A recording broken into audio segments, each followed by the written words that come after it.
What's up, my loves and fellow creatives? Let me know if you can hear me in the chat, please, so I can make sure that everything that I'm saying is not in vain.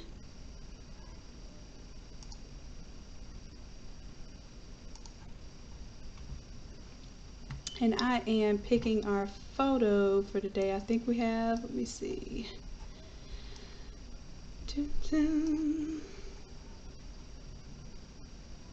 Oh, these are so cute.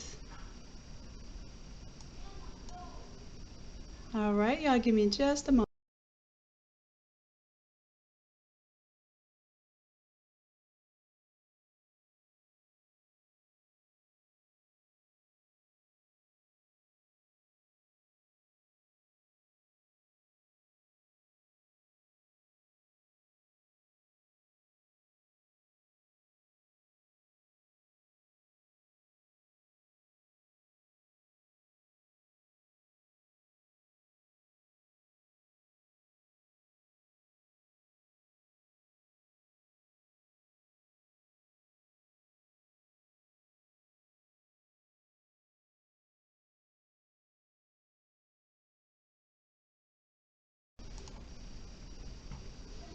All right, love, sorry about that. I am back.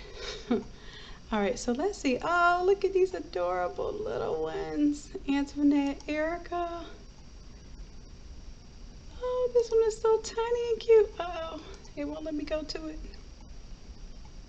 Oh my gosh, Cynthia, look at this gorgeous.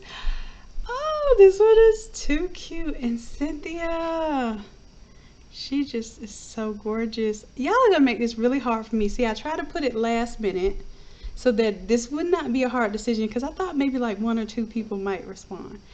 Oh, look at his cheeks. All right, so I have to choose one. They're all so cute. How do I choose? I'm gonna spend more time doing this than the demo today. Okay. Oh my gosh, those little rolls on those legs. I used to have those little, I can't say little rolls. I had some big old legs. Oh, that is too cute. And Cynthia, okay, so I'm gonna pick 2. I'll pick 2. I'll pick a girl and a boy. Okay, so I'll get Cynthia. Let me see if that one is good enough resolution. I think it is. This one is even really cute looking off. And then this little butterball right here. Can I get him? All right, so that's Jean. I got you on that one. And I got Antoinette's also. So, oh my gosh, y'all have some beautiful, beautiful babies. Beautiful babies. All right, so let me get to work so we can get to work. All right. Let me check on y'all to see if y'all can hear me. Make sure I'm back on. Uh-oh, I'm not on. You can't hear? The volume should be back on, so let me know if you can hear me now.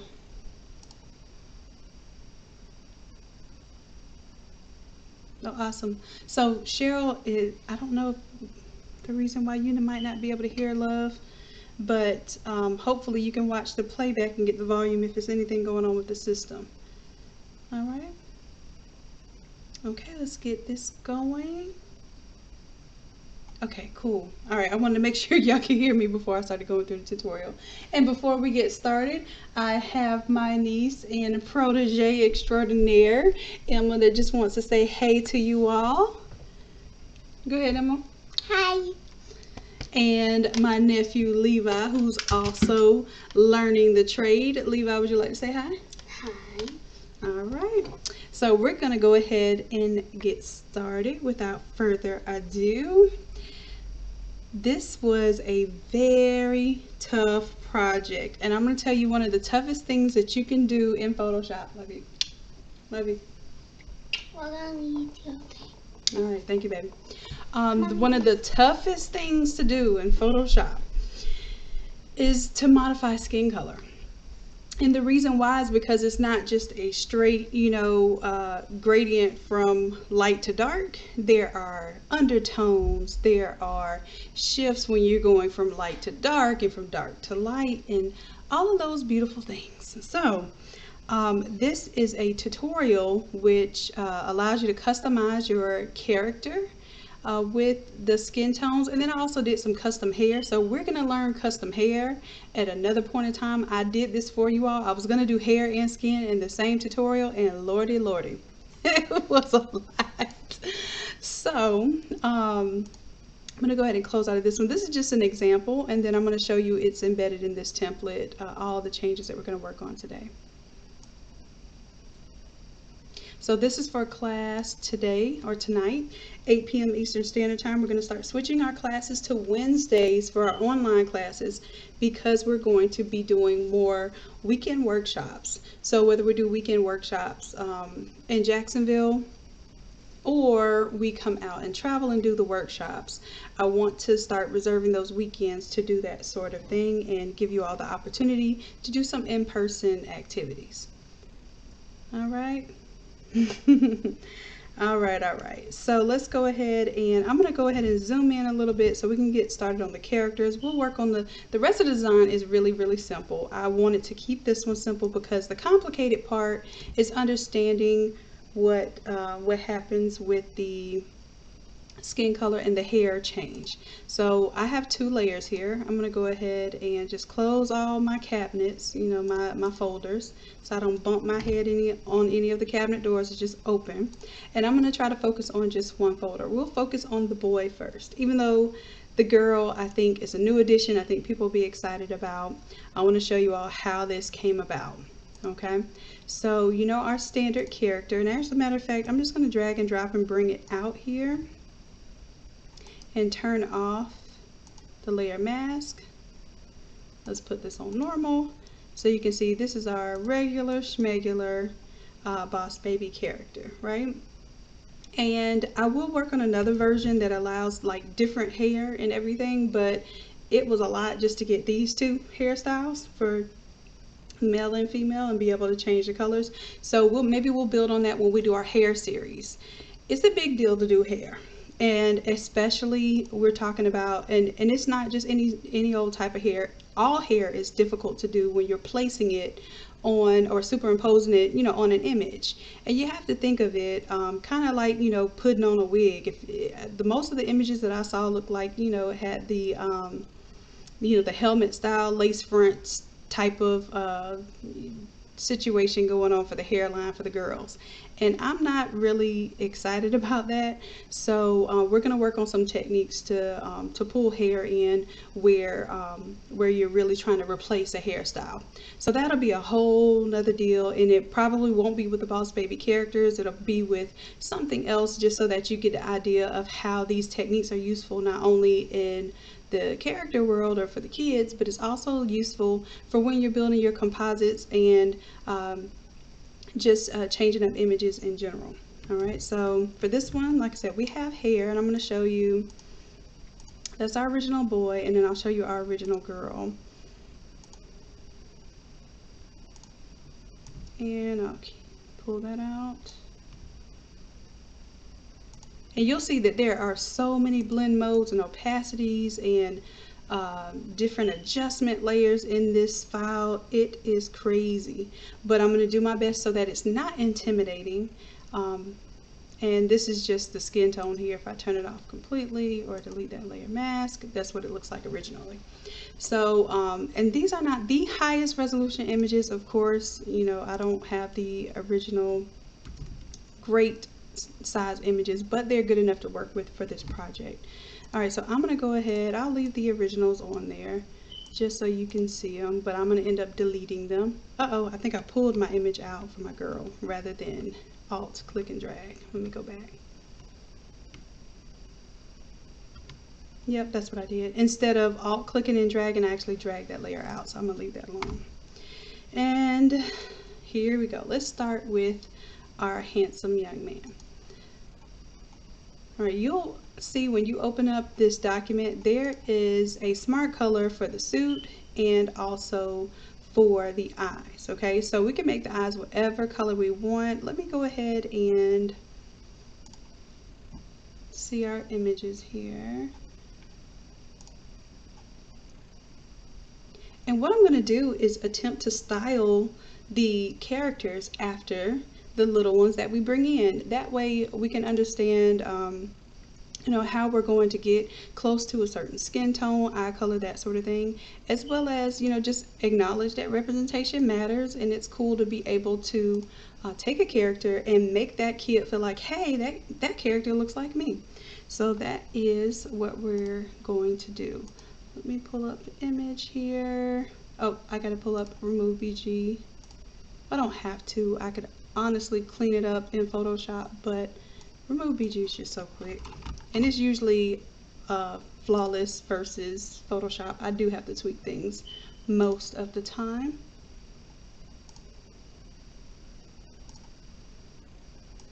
So this one here that Miss Cynthia sent in, let's see if we can get that cut out. Beautiful, beautiful. And this one will be a good one if to do the hair. I had such a tough time finding hair images, so that is going to be a project. Like I said, we're going to do a hair project, and I specifically want you all to send me pictures with the kids that have whatever various styles of hairstyles for little ones, because it was so hard for me to find hairstyles.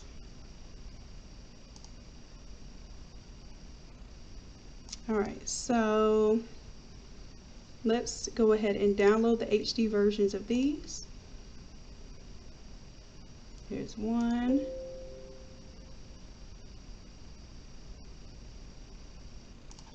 And two.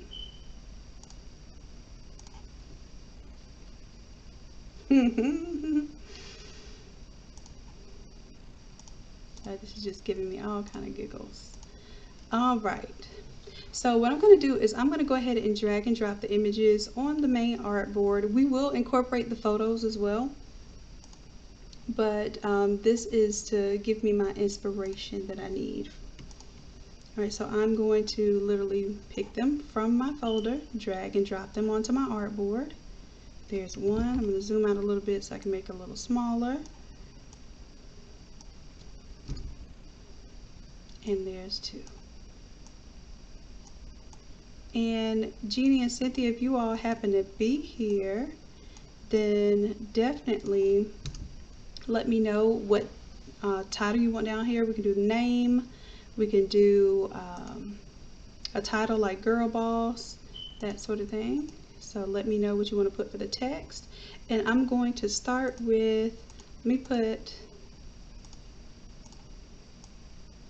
this one over here and this one over here.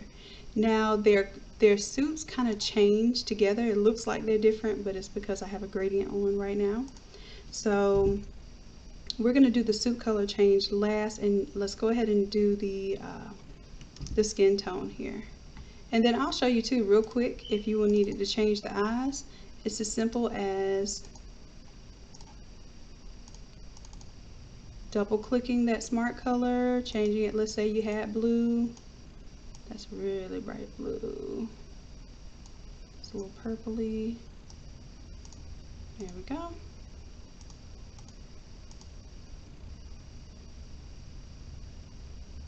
And as a matter of fact, I think I'll make y'all some layers. So let's do blue, green, duplicate layer. I'm gonna go ahead and make these for y'all.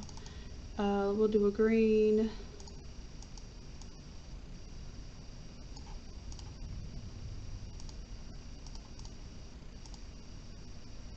Now I'm just checking real quick to make sure that the color makes sense. Blue, green, let's do a gray.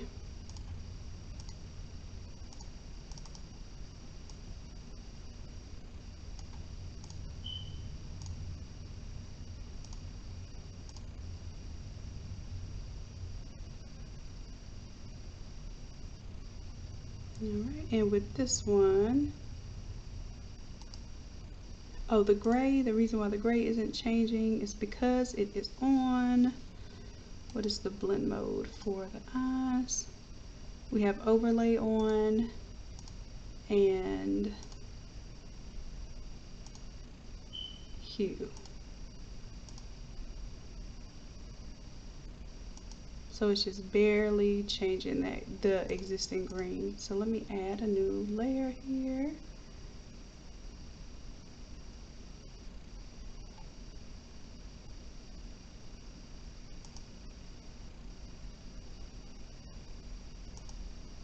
There we go. I'm going to put it on color instead of hue. So let's take this one and put it on color instead of hue. There we go. So then I get gray. So now when I switch it back, let's make sure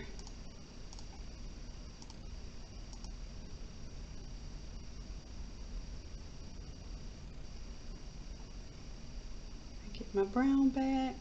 And I have an overlay on them so you can make them darker or lighter. So let's go with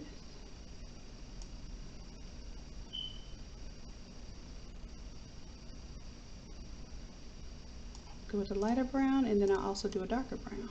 So that should pretty much cover the range of eye colors. Let me know if I'm missing something. If y'all really want to do hazel and all that other stuff, then y'all are welcome to make those custom colors too. So I'm going to do a darker brown as well.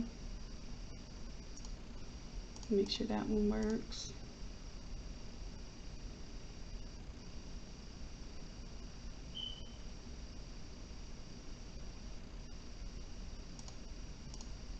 Alright, so we pretty much have the whole range of colors there. And look, since I changed the blend mode on, let me make sure the blue works again.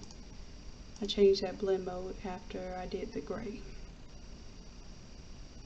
And you'll see that there is a there's an overlay, and then there is a color, and you can actually change the opacity here.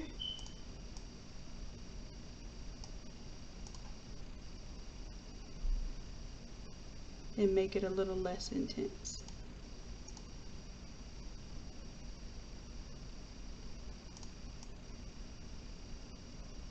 See how a little less intense there? So you don't have to necessarily pick a different color each time. You can actually play with how these apply.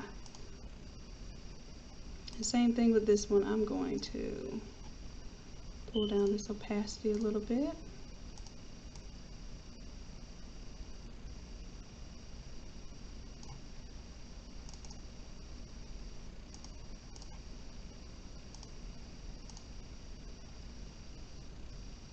Alright, and I think both little ones have brown eyes. So for the brown, we're gonna pull the opacity up because it's a darker color than the green, and we wanted to recolor that green completely. And the overlay, we can even increase the opacity there in order to get a little bit darker brown eye. Same thing for the little boy. Let's do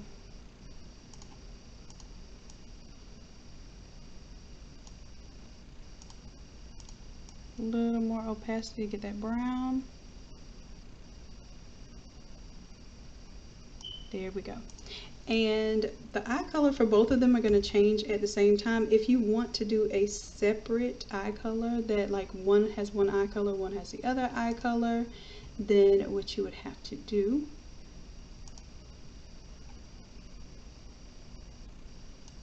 is duplicate this. I guess I'll go ahead and do it for you. So these are your smart colors. I would actually have to duplicate these. And instead, oh no, I wouldn't. Let me do this. Let me just go ahead and bring in a custom color. So let's do a new adjustment layer, a solid color. And let's say we're going to do blue. All right, like a baby blue. And then in order to make this for the eyes, I'm going to duplicate that layer. And in order for this to have the same sort of layer mask, I'm just going to Alt, click and drag that layer mask so it makes a copy of it. All right, and then I have to copy the blend mode and the qualities of this specific layer. So I'm going to copy layer style from this one, put it to the top. Copy layer style for this one, paste that layer style, So y'all won't have to do this, it's already been here. So let's just say custom eye color. If you don't want to use the global eye color, you can do the custom eye color. And this helps me to do this live with you all because it gives me an opportunity to see my file, make sure it functions, and clean up anything necessary before I give it to you.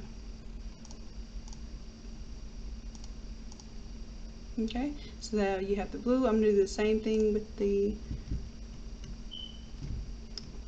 girl boss. So let's find her. She's going to be below. So I'm going to take these two layers because I already did the work. The only thing that I'll have to do is change out the mask because of course it's going to be different for the girl because her eyes are in a different location. So I'm looking for her eye layer. I'm going to drop them there. And it's not going to make sense right now because it doesn't have the correct mask on it. But I'm going to take this mask, Alt click and drag here, Alt click and drag here. Then if I were to turn off the brown, then she has to go. Look, the Alt click and drag is not working because when I Alt clicked and dragged it from here, it did not Alt click and drag. Let me go back a couple of steps. So I'm holding down Alt. I guess I have to give it a minute on this computer. There it goes. Now it's, you see those double arrows? That's how I know I'm duplicating something and not just moving around an existing layer. You don't want to do what I just did, and I did it by mistake, but at least you learn from my mistakes. Alright, so now that should be a copy, so the blue eye should have stayed over here, and like I said, we'll just replace the layer mask there. 1 and 2, looks good. Alright, so I'm going to bring back my global color, or I can have one with the global color and one without the global color. So that will be up to you all. The only thing is, if you change these, you will have to change these independently because they're not smart colors anymore. So keep that in mind.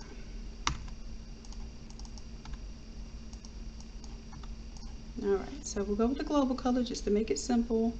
And same thing here, so when y'all receive the file, it'll default to the global color, but you can always use that custom color there. Alright, let me make sure I have my labels proper. As I'm working through the file, I like to clean it up for you all. Okay, so we got the eye color. That was simple enough, right? Now let's do the skin tone. So we're going to go to where it says skin adjustments.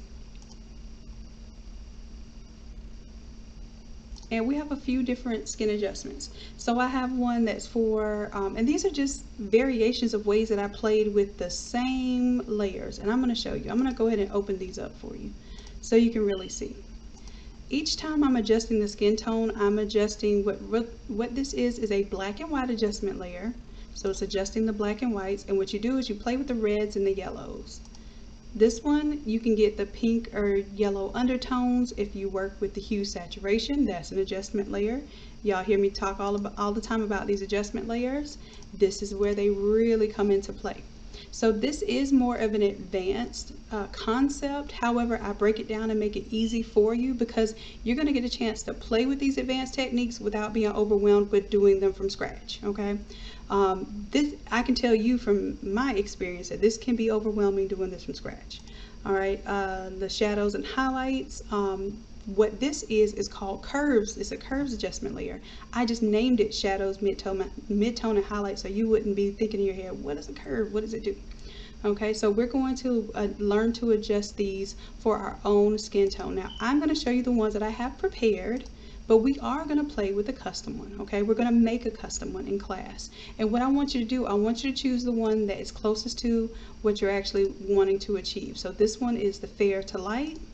Then I have one for light to medium. And then I have one for brown and deep brown, okay? And then you can actually get a deeper tone of brown if you turn on this layer. So if you need a really deep tone, whether it's for the first, second, or third, so this one just adds a little deeper tone. So you have these 3 adjustments plus this one, which gives you 6 different skin tones. Okay, so along those lines, you'll probably find something like what you're thinking of, but you may not find exactly what you want. So what we're going to do is practice pretty much duplicating skin tone to the character.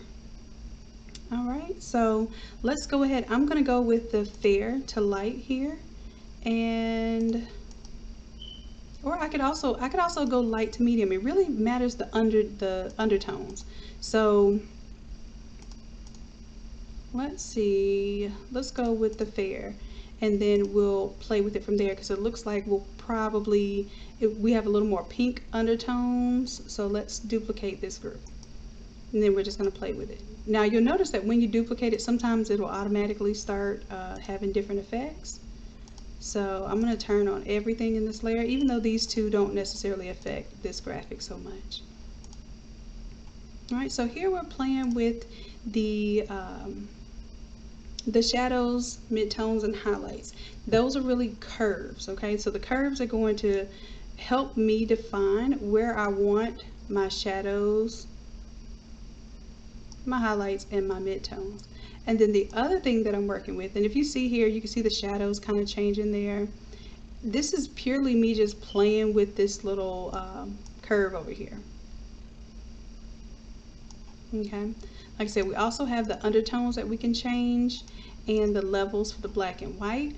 But the other thing that I want to do is make sure that my layer on top, which is where it says skin base, keep on top, that has a certain level of pigment to it. So it has its own kind of pink. You see how it has that pink and reddish tones in there? If I want to bring that down, then I can bring down the opacity for that. So I'm going to bring down the opacity, and already we're getting pretty close. And it depends on lighting and everything too. So I like the little bit of rosiness in there, so I'm not going to pull that out, because I think if it were more natural lighting, I would see that rosiness, because I already see it right there. So here I'm pretty good. As a matter of fact, I think this one would be it for me. So if I were to call this, I would just call this fair, and I'll keep this one in here for y'all. Now fair also means, and here's what I want to tell you to do. I'm going to give you instructions to set skin base, or you also have to reduce the opacity above.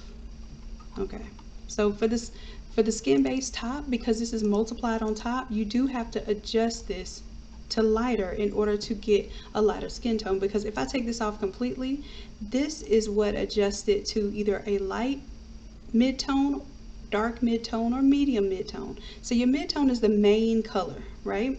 Then the shadows are, well, when we have a little bit of shadow, what is our darkest color?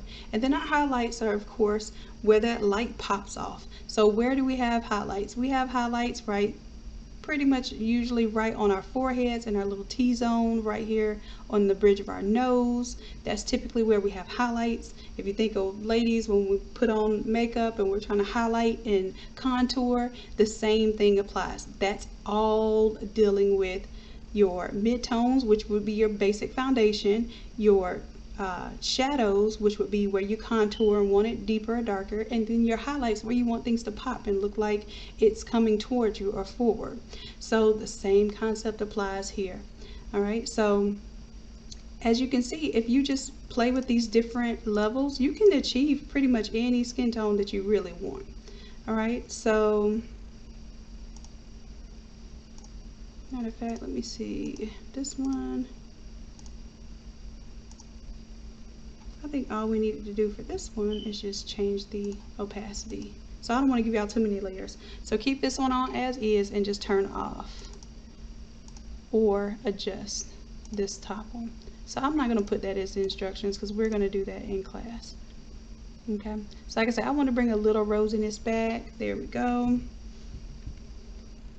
And same thing here. For our little lady, we have, I want to say, the deeper brown turned on, and the brown to deep brown adjustment layer on. Okay, so you can see if you turn it off, it might look a little crazy, but it's because you have all of these different options to play with. All right, so let's pull it in here. And I'm going to go with the I'm actually going to go with the light to medium, medium light, because I want to show you how I can adjust it. And this looks almost on, but it looks like we have more like some kind of green undertones here, and it might even be the camera, but we're going to play with that adjustment. All right, so I'm going to turn off the one that we had by default, and let's play with this one. This is what y'all would be doing in class. Okay, so you have these undertones here. Now here it makes more sense to play with the undertones. When you get into the medium and the darker tones, the undertone is much more apparent. So we can play with the yellows or the pinks here by just pulling. Oh, we have to turn our saturation up a little bit.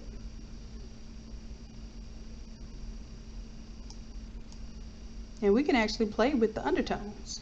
And we could have done that on the other one too.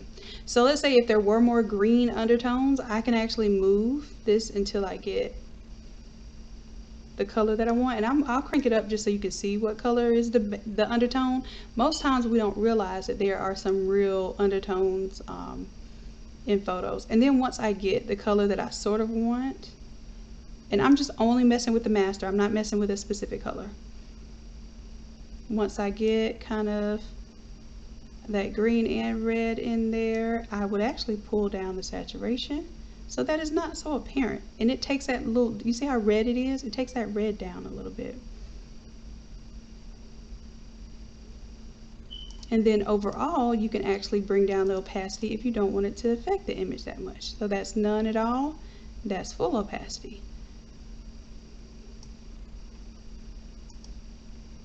All right, and then you also have your, you can change the reds and yellows here with the black and white. Most skin tones are composed of red and some yellow. So on my black and white layer, what I'm doing is I'm affecting the reds by saying, hey, I want my reds to be really dark, or hey, I want my reds to be really light. So you can dial in on this simply by moving this little part right here.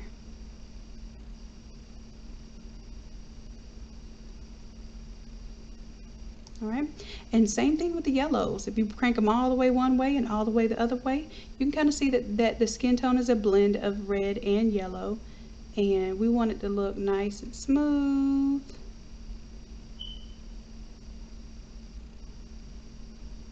There we go. Also, with the same thing with the shadows, midtone, and highlights, we can adjust these too. And the more you adjust them, you'll kind of see what they do depending on where you locate the curve. Now the curve doesn't just have to be one curve. It actually can dip down several different times and be very complicated. However, I don't really want you to get into that complicated. What I'm trying to match is the shadows in our face. I'm trying to match with the shadows in the image, and then the highlights I would like to be comparable as well. All right, so like I said, we brought down some of the red by actually bringing it closer to green. Okay, so you'll realize that sometimes you just play with weird colors. I would never think to bring green in, but if you imagine, we have green in our veins, right? We have red whenever our blood rushes to our cheeks when we get nervous or embarrassed or excited. We have different tones based on the temperature and the lighting that we're in.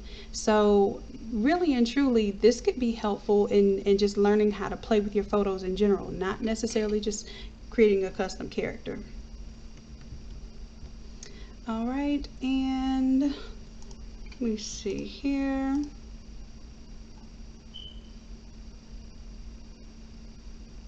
And then the characters just naturally have these really red ears, and I don't know if they red ears and red noses, and I think that's because babies typically do have a little more color to their ears and noses, just because they either that's where their blood usually is, and it's really thin skin there and close to the blood, so they just made it red there. If you wanted to tone that down, you can actually take a specific section and tone that down, but I think it's cute and I really like it. All right, so what do y'all think about our color matching? Do y'all have any input on what we should change? Because this is a big deal. We're going to spend some time on this. I know it seems like I'm doing this really quickly, but when we're in class, I promise you that that will probably have a little bit of issue with that. Okay, so that's our custom one there. And I'm going to delete it because I want you all to come up with the custom one, but I just wanted to demonstrate that it was there. I'll go ahead and turn that one on. And you'll also see that the custom one that you make may be very, very similar to one that's already there. So it might just be a click and go type of thing. Like you put it on and you say, okay, well, combination wise, I think this one and this one worked. If I need to go with the deeper or the non-deeper, you have all those options. Okay, so pretty much you should be able to do this within the 3 options for the skin tone adjustments, plus being able to change out the deeper brown, and being able to adjust here with the top multiply layer. So between those you should be able to make about any color, but I do teach you an advanced technique in this class of going in and literally changing each of these adjustment layers.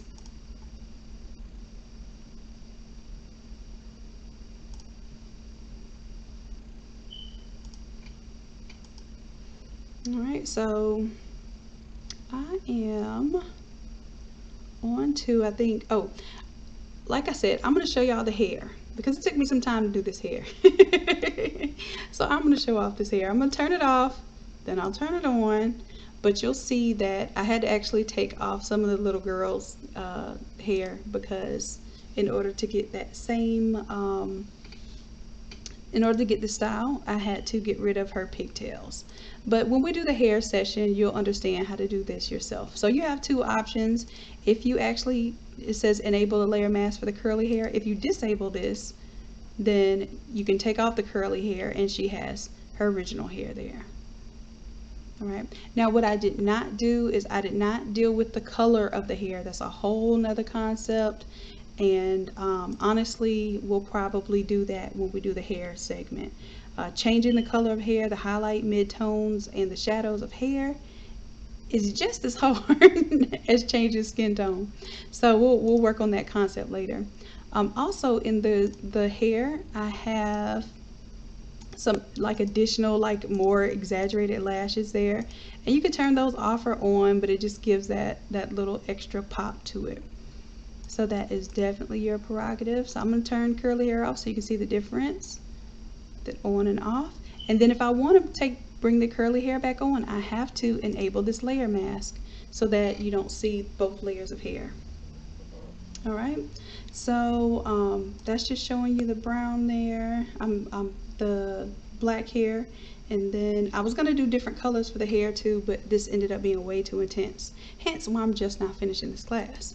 Let's go to the curly hair for our boy, and I'll show you the same thing.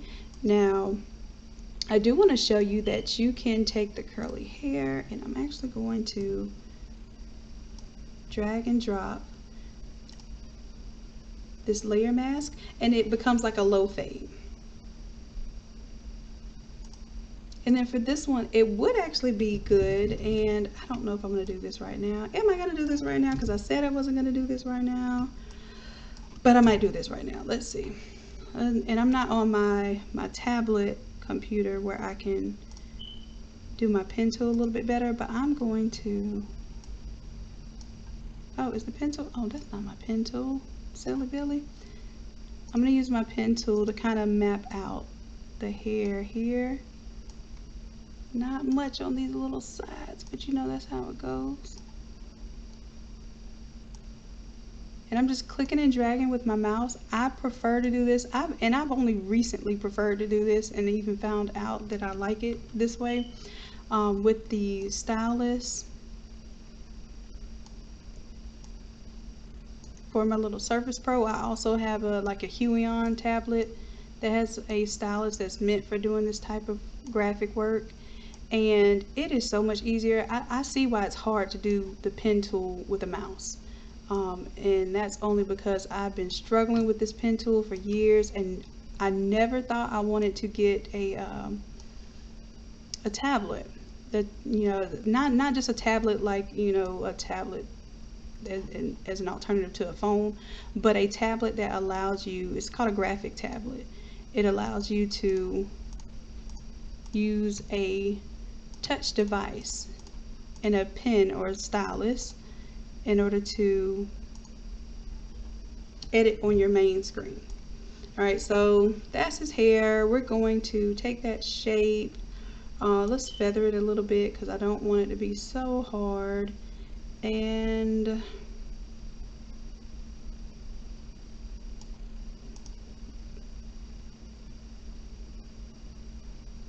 I'm going to drop it inside of group 3 so it clips it on the outside there. And let's just play with the color of this hair right now. Let's just double click and pick a color. Let's go with a brown. So we're going to look for orange and then choose a variation of a darker orange. And we can actually pick the color right here from the graphic too. So his hair is black, maybe really dark brown. And let's play with the blend mode because it's not just a straight up paint job. We need to figure out which blend mode is going to work best for us. Usually I use something like color or hue.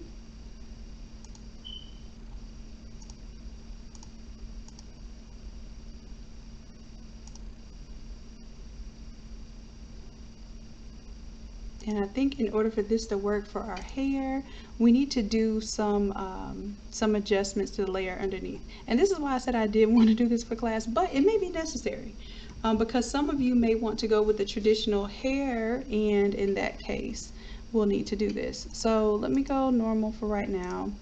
I'm actually just going to take this shape, and I'll use it more as a clipping mask than the actual color because I like to see my full color. So let me go ahead and just make a solid color layer, and let's choose the color of his hair, and I'll call this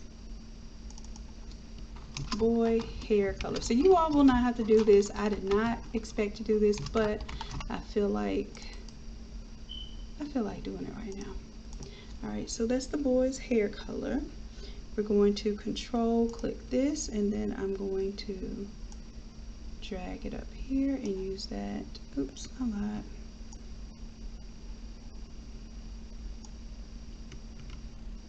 Control click and alt click and drag. Nope.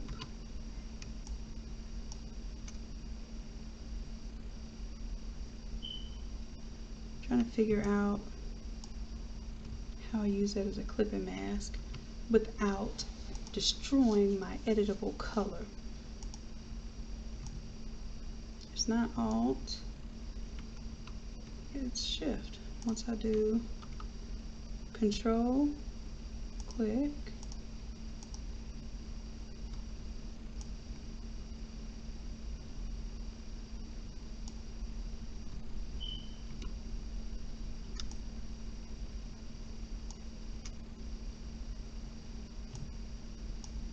I don't know what I'm doing right now. I'm trying to maintain the actual shape, but since I'm forgetting my shortcut right now, I'm gonna go ahead and take this shape. Oh, I should be able to do it from my pads if I can't remember my shortcut. So I'm going to take this shape and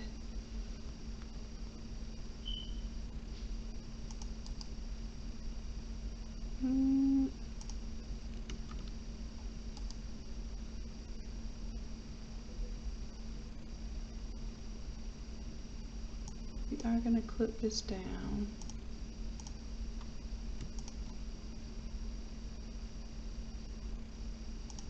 I'll figure that out later. I was trying to figure out how to keep my shape to be vector. I can't remember right now, but it makes it gray instead of black, and that way you know it's a vector shape instead of a bitmap shape. The advantage to leaving it as a vector shape is that I could edit these nodes. So let's say I left a little piece of hair out, I could go back and edit those nodes. But since I don't recall how to do that, and I don't want to look it up and waste up y'all's time right now, I'm just going to let it be bitmap. Okay, so here we can change the blend mode. Let's see.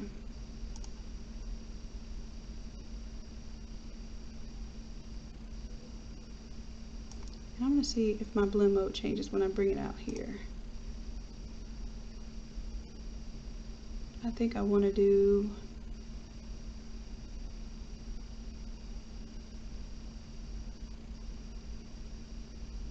color.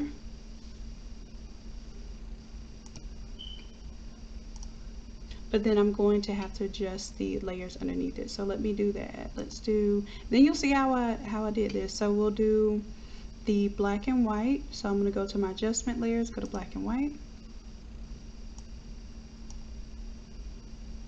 And then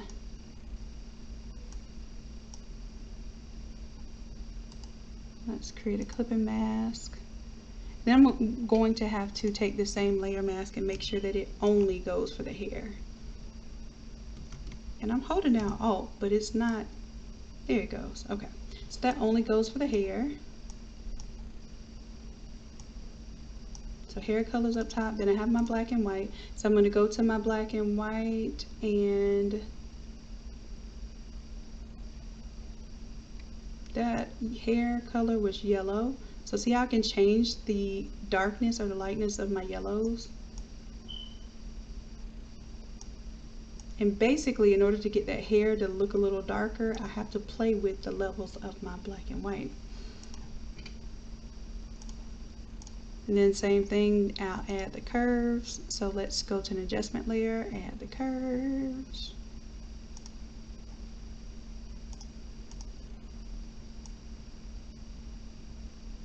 I'm trying to get the hair a little bit darker. And then I'll make sure that I take that same clipping mask and Alt click and drag it to apply it here.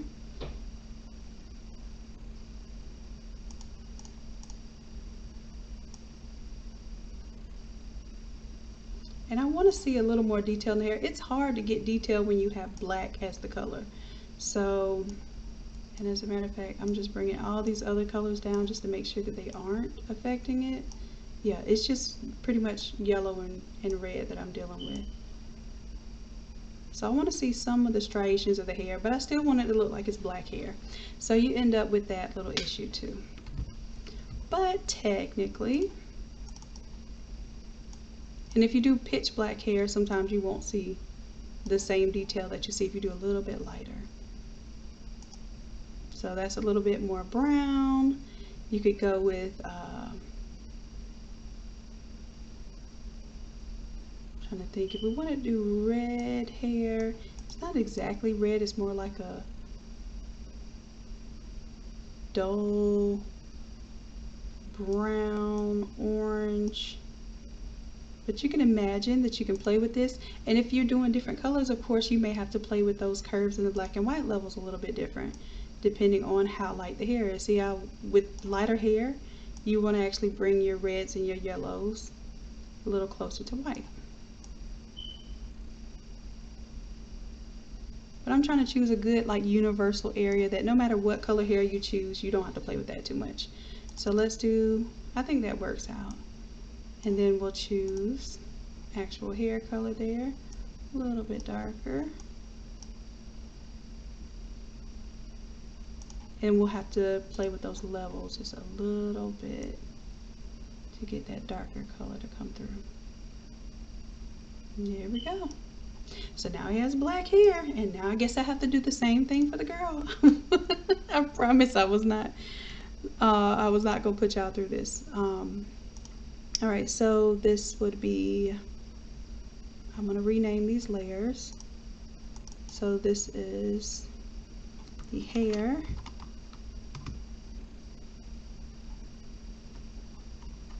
Midtones. Shadows and highlights. So you'll remember what that is. Here you want to play with the adjust the reds and yellows. That's all you want to do on that layer. And then this one,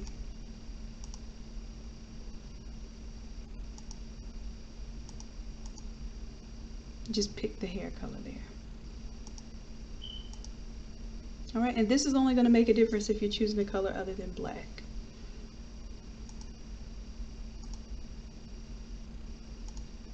All right, so let me go ahead and grab all of these together now. Well, no, I can't, because then I can't clip them. But I can do this. I can put them in here, group them, and then they're still clipped within here.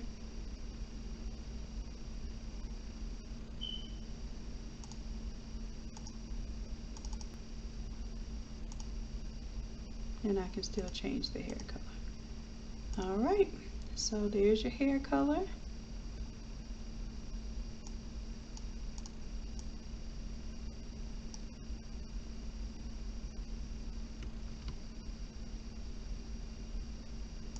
So I'll call this hair color original.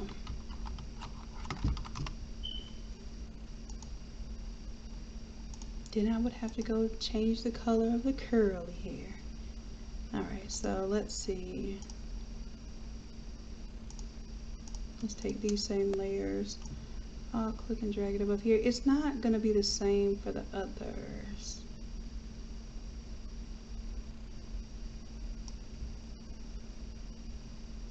And I'll show you why. Uh-oh, didn't mean to cut you off, sir. Alright, so if we take the same concept and do this for the curly hair, let's choose a different color hair. Let's choose a brown. Then we would have to play with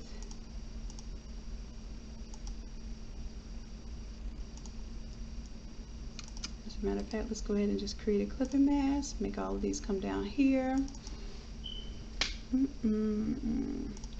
So we'll go with the brown just so we can see it happen, and let's play with that black and white.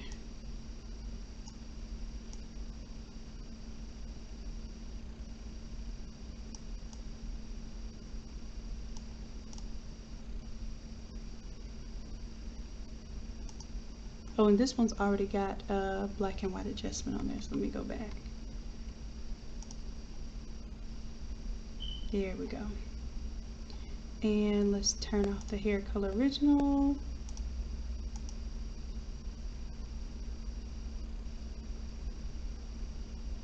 Alright. Oh, this is the reason why I didn't want to have to do this, because I have to make a basically bald head in order to apply the hair here. But it might make sense to do that. So let's, if I do that, you know what, I'll probably do that. I'll do that separately, because that's going to take a little bit of time. So basically I would have to take the same character and make it a smart object where you can make him bald head, like with no hair here. And in order to do that, let's say that that is my main image. And I don't think I can do this because this is a PNG, so it's not going to save. So basically, go in with that little spot healing brush and do our best to just like erase his hair. You see that? And then I would have to kind of leave shadows there and that sort of thing.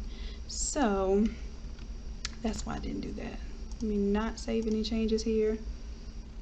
I might do that afterwards. If I have enough time today for you all, I will do that. It takes a lot of energy to make him bald head though. But you get the idea that basically you'd be able to modify this color here. So let's see. Not the original.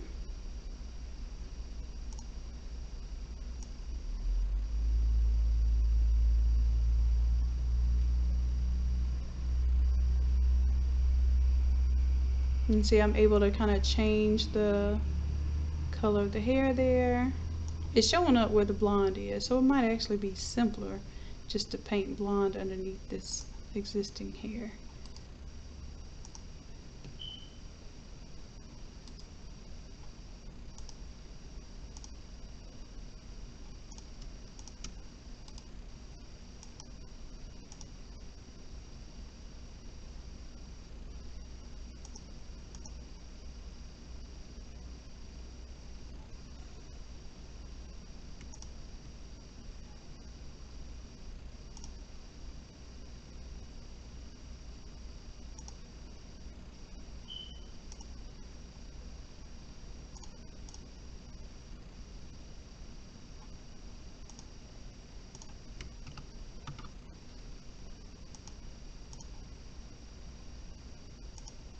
Alright, so I put that there so I can think about that later if I'm going to make it to where you can change your hair color. Let me know if y'all think that would be something that you want. Do you want to be able to change the hair color? Because that is a little more complicated, but I'm willing to do it if you all see value in that. Okay, so if that's the case, I'm going to leave this here, then I have to work on it for the girl and the boy.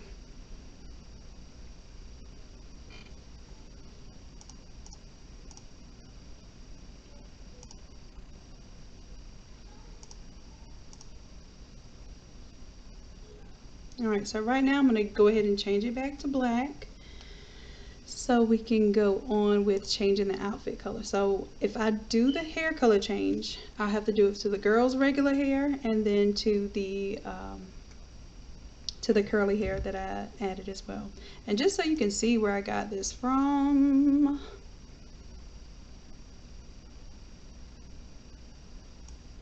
let me see, where is that folder?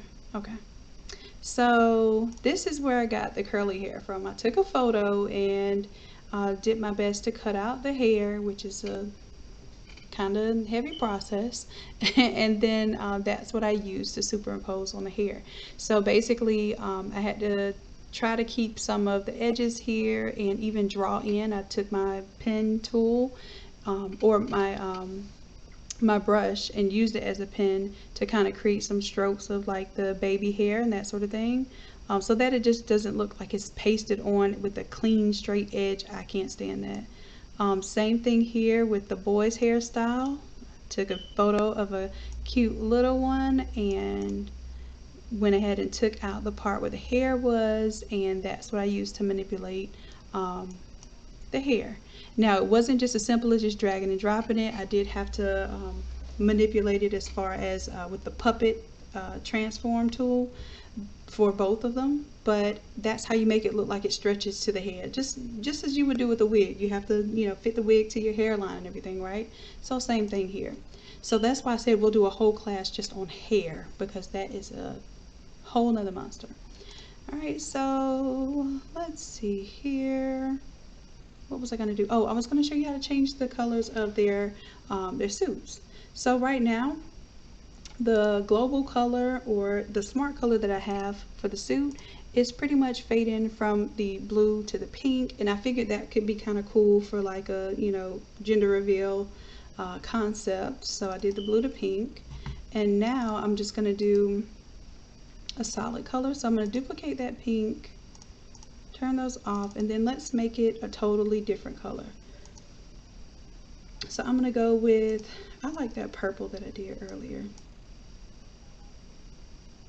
Now I could choose a standard purple, but you'll see just with the levels and everything that we were dealing with before that there's a way to get the brighter, lighter colors, and also a way to kind of do the subdued colors. Okay, so this is just what it looks like with a flat color. Flat color is purple, and you notice that their suits are a little bit darker. So if I go to the boy's suit, and I can see the same type of adjustment layers. It's the same concept. I'm just using it for the skin versus the clothing versus the eyes versus the hair. Okay, so the same concept here. We have some curves. I'm sure I have a black and white layer somewhere, and we're just manipulating these layers in order to recolor the outfit, because if you remember, his outfit was completely black. I don't know if you've ever tried to change something from black to a color, but it is a little complicated, because basically you have to manipulate the shadows, highlights, and midtones in order to get it bright enough to even apply a color. Okay, so that's what we're doing here. You don't have to do it, it's already been done for you, but I want you to understand by playing with the concept. So if you want a bright color or a lighter color, then you would turn this on because it brightens up. And I'm going to take the color off for a moment just so that you see. Instead of a black suit now it looks like a gray suit. Now if I wanted a really, really light color, then I would actually play with my curves even more. Now this one gives me a good kind of indication of my highlights, and that's what I need to go ahead and label these for y'all. So this one adds a little more shadow, or gives you lighter shadows. So that's why this one says suit with the lighter shadows. If you're trying to achieve like a pastel suit or something, you need this one on. So you can turn that off for this one if you like the medium tone color. So you would turn this with the bright colors on though, because otherwise it ends up being really, really dark. And then this one here, and let's see, I need to, let me take the eyes out of this one because my eyes are messing me up on that one.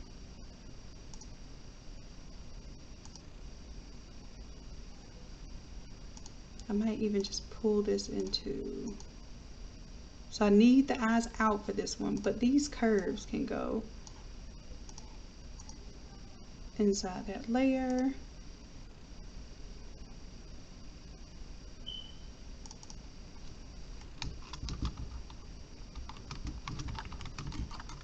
So for this one, if you want a deeper color, turn off this layer, and then what I'll do is I will also create a layer mask to get that collar.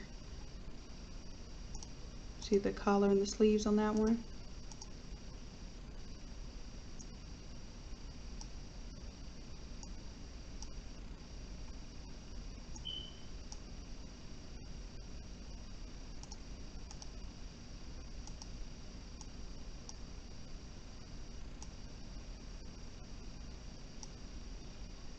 There we go.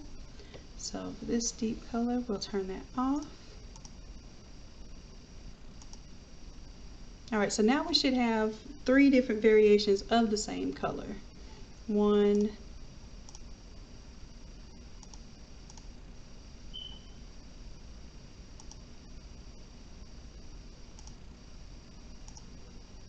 2, this one, I still need this one underneath this to get my lighter color.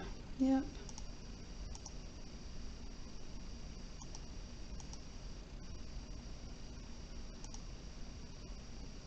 Yeah, so I can turn that off. I don't need it in 2 different places. But in order to get that deeper color, you can turn this off, but I need this below here in order to get the lighter color. So you can see how these 2 curves kind of play on top of one another.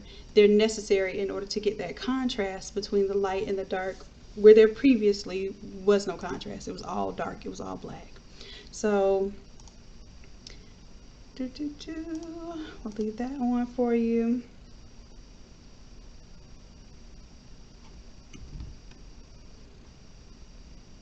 And let's go with green for our little one here, just because he's wearing green. So what we're going to do in class is we are going to recolor this, and you'll pick whatever color you want it to be. So let's say I wanted to pick the green from his shirt. I'm going to use my color picker to pick that green. I'm going to copy the hex code. And then I'll double click on that color. It's a smart color, no matter where no matter how many instances I have of it. If I click on one of them, it's going to change all of them. So I don't have to go all the way back to the top to do this. So I'm going to duplicate that layer and paste that green now.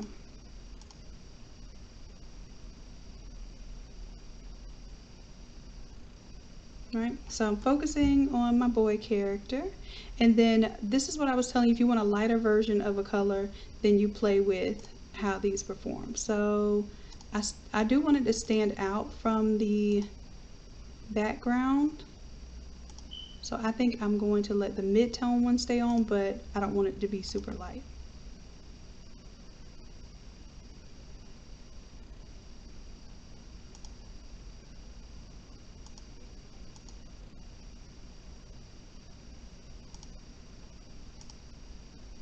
There we go. So let's go with this one. It matches his collar, and I still get my contrast with the background. So that's good. And then what I'll do is here, I need to go in with my white, and I'm just going to do it real quick just to show you. I need to go in with my black, and anywhere that's white, I need to clean it up because I don't want it to recolor that white. You see that?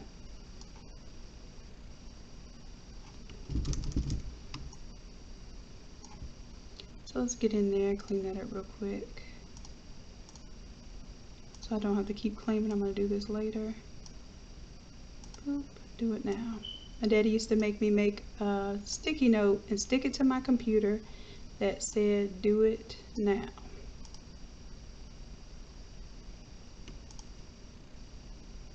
So I'm just going to take that shape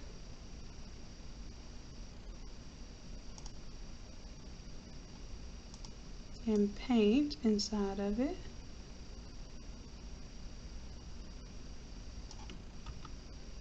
One, and then do the same thing here. I use my pen tool because sometimes it offers you a little more control than just using the brush by itself, especially if you're using a mouse.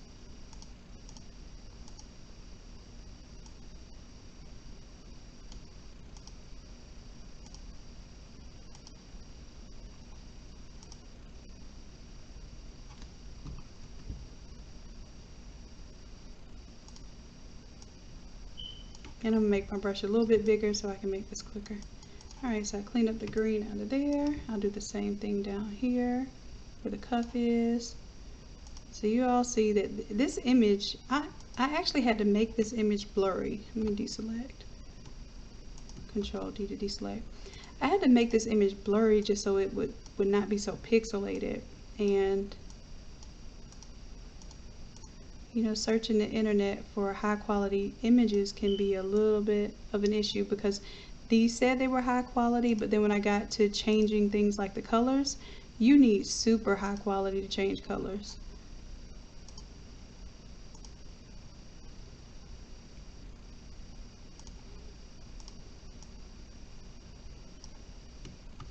Alright, so I'm going to call that good enough. It is not perfect by any means. I can't stand how pixelated the original image is, but in all, when you do look at the effect of it, it still has a cool, clean effect. It just is not to my liking of, you know, level of quality. Okay, so that's just me. That's how I feel. Let's see here. Another thing I was going to do is, let me take my girl boss, or just the name for right now, and I'm going to add a stroke behind the lettering, just in case you have a dark color like this. Let's add a little white.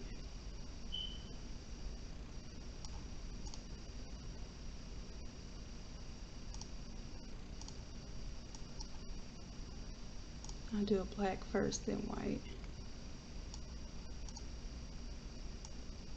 Because when I have a monochromatic theme, I like for, and I do see that there's going to be an issue with some of this fill inside of here. I'll probably fill it in with white also. And then let's make sure the drop shadow shows past it.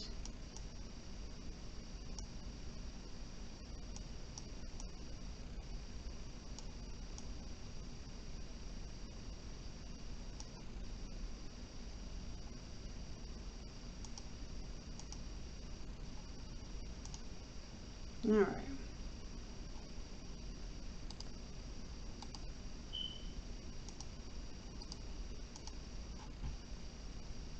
The same thing here, we'll add 2 strokes of black and white just to make it pop off the background for when you do a monochromatic scheme. So let's do black first. I just added 2 strokes, one will be black and then one will be white.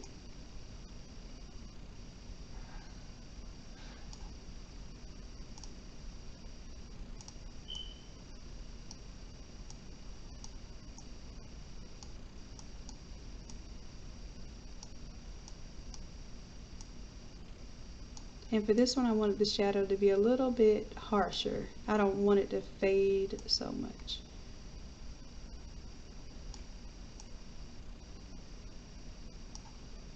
There we go.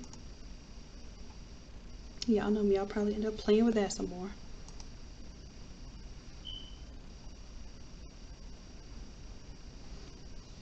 Alright, and the other thing that y'all will learn to do is change the text. So I'll go to the text here. It's a smart object, so you do have to double click on it.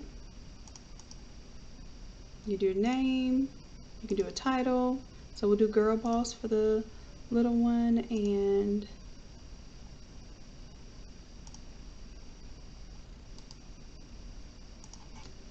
let's do another name.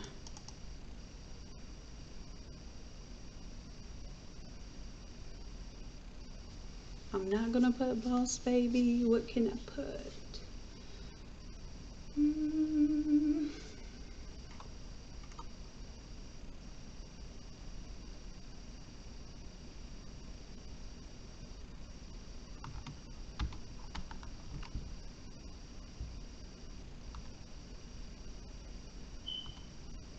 Just do a title CEO.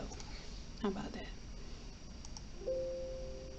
Got to get out of the text editing mode, and I want to make sure that this text isn't cut off or cropped anywhere, so I want to make sure I can see the top and bottom of it.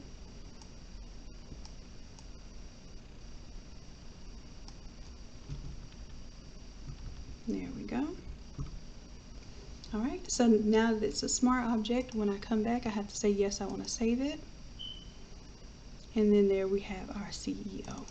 And because I want to make this a little bit bigger, I'm going to space my CEO out a little bit. So I'm going to go to my character and add 50 here, so it spaces them out, maybe even 100.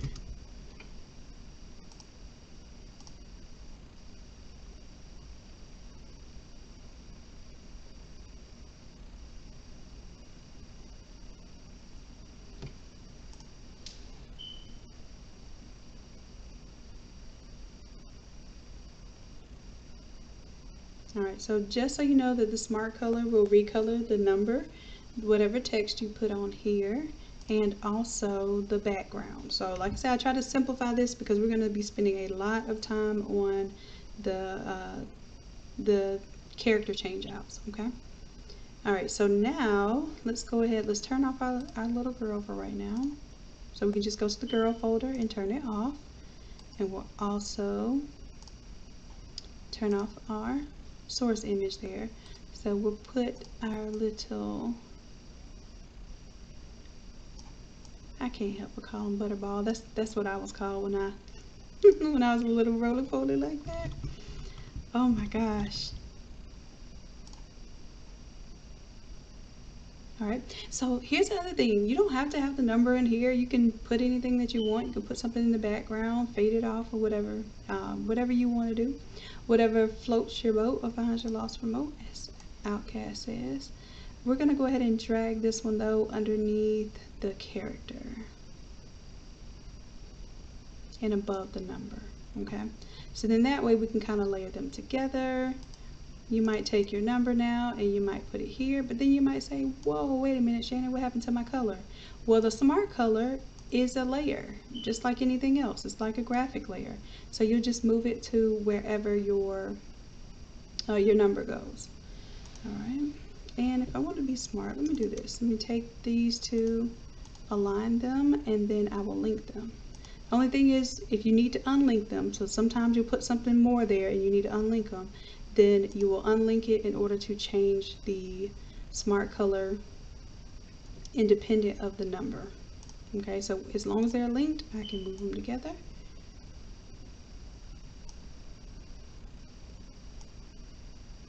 And then we'll change this to a 13 by 19 design for you too. So, you know, this isn't for you to specifically have to do an all over, but I want to put it in this format because you can use this for invitations. It's already in like a wallpaper style format. You can use it for pillows. I made socks and a mask to go with a little shirt for my godson. So I want you all to, you know, kind of get in the mode of, although this is an all over template for a t-shirt, it might be used for several other things. And one of our fellow creatives, Karita or Q, is going to be showing us how we can use some of these all over templates to make custom bathing suits.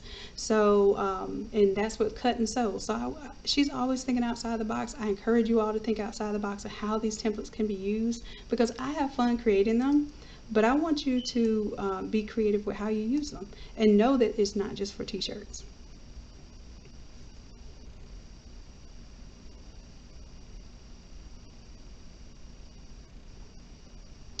All right, and let's see. I'm going to go ahead and I wanted to for this one. Let me go to the name. I'm going to show you when the characters change. So if you use capital letters versus lowercase. So let's say I say CEO baby instead of boss baby, right? I'm going to make this a little smaller. And as a matter of fact, let me go back and change it to 0 spacing in between. 25. I need a little bit of space in between. There we go. So I want you to know that with this particular font, it is not my font, but it has different characters for the capital lowercase characters. So let's say for the A, if I did a capital A, I get the one with the tie in it. For the O, if I do a capital O,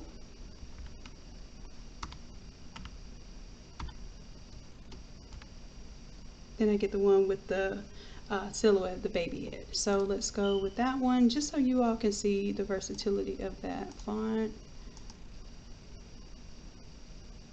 And now you have CEO baby. Alright, let me put a space between CEO and baby because that's bothering me.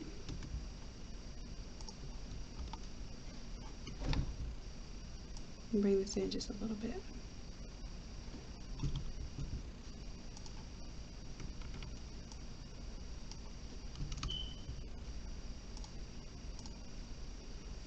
Right now, of course, you can change these colors independently. I don't want you to think that you cannot. It's just that I'm trying to help develop a way where you all can just globally, like instantly recolor something. I'm trying to make my templates like truly 10-minute templates for you all, so that if you are working on a project and you really need to see an immediate change by doing just a few actions, you can change those smart colors, change out your text, change out your photo really quickly, and have you know, a project that you're proud of.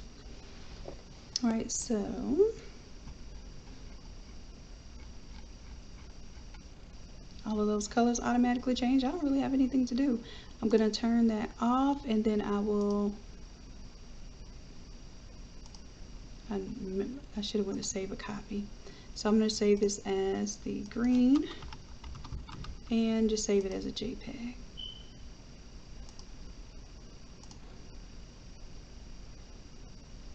And not sure, I'm sure he's not 3. Matter of fact, I probably should change that number just so that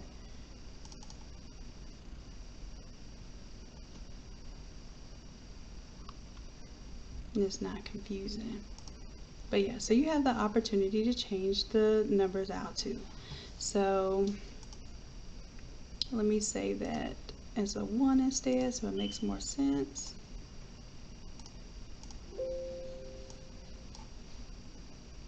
All right, and now let's go ahead and change the one for our little girl. Let's turn the boy off, let's turn the girl on, and we'll go ahead and disable our beautiful model there and bring back another beautiful model here. And what I like to do, if it's not like a complete cutout, I like to fade off those edges. So we're going to go ahead and create a layer mask, grab our brush tool here, get a big old soft round brush, and black will conceal while white reveals. So I'm going to come with my brush here and just kind of fade it off a little. And already the arm is cut off here. No worries, we just work with placement on that, and we're just going to place it behind the character.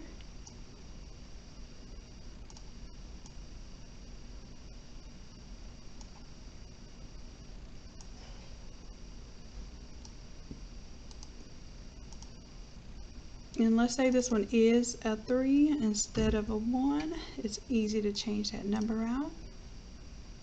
And let's go ahead and change her outfit. I think I see a little purple going on here, so let's make things purple. Let's go to, if you see the smart color anywhere, you can use it, but let's just go ahead and go to the top here. And this time, I am going to choose purple, but I think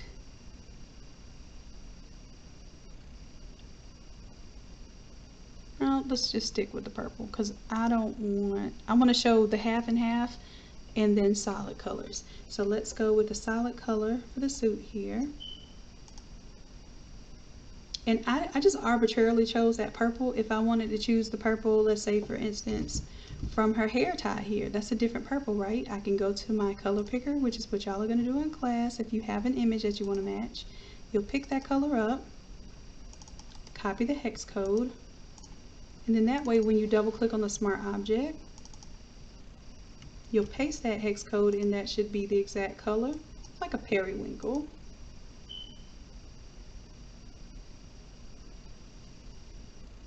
And there we go. See how that color more realistically matches her hair tie now? And I think I am going to do this because I see a little pastel purple here too. And y'all know I'm a sucker for gradients. Let's do a gradient. I like these 3 colors here. So what I'm going to do is I'm going to go into my smart color and then I'm going to pull the image, because when I work on gradients, I like to have source images to work with. So let's pull the image in here just so I can pick colors from it. I'm gonna make it large enough where I can see those colors. Okay, so I'm going to make a gradient here and I want it to be solid colors. And of course I have to make my photo on top of that, so I had to close it down for just a second. So let's go back to the gradient, and I want 3 color stops. One will be this pink color, or I guess no, that's the purple. Yep, it's like a lavender. And then the second one will be that little mint color, and the third one will be this green. And I definitely want more purple than anything else, so let me make that happen. Alright, and now we can get rid of the photo here because we don't need it. It's just additional data that we don't need to be taking up space in our file. So let's go ahead and hit yes now. Now I have a little pastel gradient. Let's see what it does. I don't know what it's going to do yet. And I meant to change the angle of it too.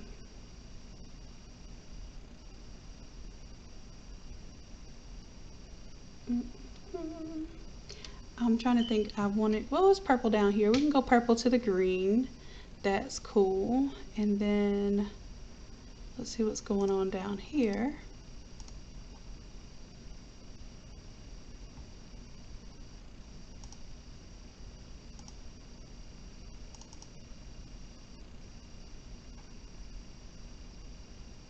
We are coloring the top, but the gradient overlay towards the bottom is not working for me. Let me see what's going on here. Oh, because it's on color, on the color mode. Let's change it to normal.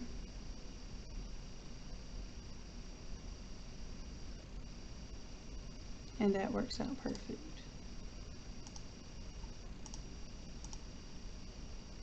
Now, if I want all 3 colors to show up here, then I have to do Control T for my smart color.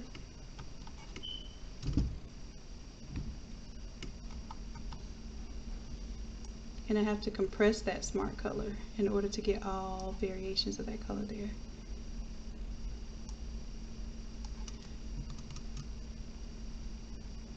Alright, now for the suit, like I told you, the blend mode's a little different, right? So let's go to the suit and let's see what's going on here. This particular suit is, that's my color. Oh, that is, yeah, that's the color for the suit. Let's change, turn the brighter colors on because we need that, right? If I wanted her suit to be multicolored, then I would also have to change, without changing the layer mask, I have to change the mask area here, which I like it that way for the left to right, so I'm going to leave that alone. And then I'm just going to duplicate, do smart object via copy, so it's not the same thing. And then I'm going to Control T this, which is to transform, and I should be able to make her suit multicolored. So maybe I want to flip it upside down so it goes maybe green to purple.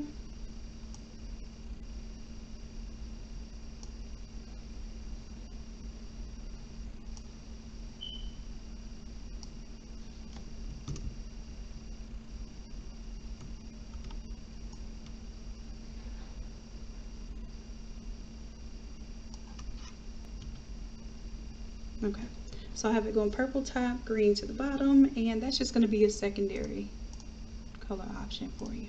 So this one's going to look more solid color. This one will show the full gradient. And of course her tie, we can take, I gotta link those back before I forget.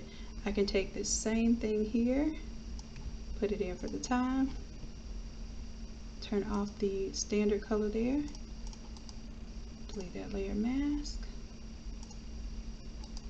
The blend mode here for the tie is multiply, so I'm going to copy the layer style and paste it here. Then for the tie, if I want to see my gradient, I have to make it smaller.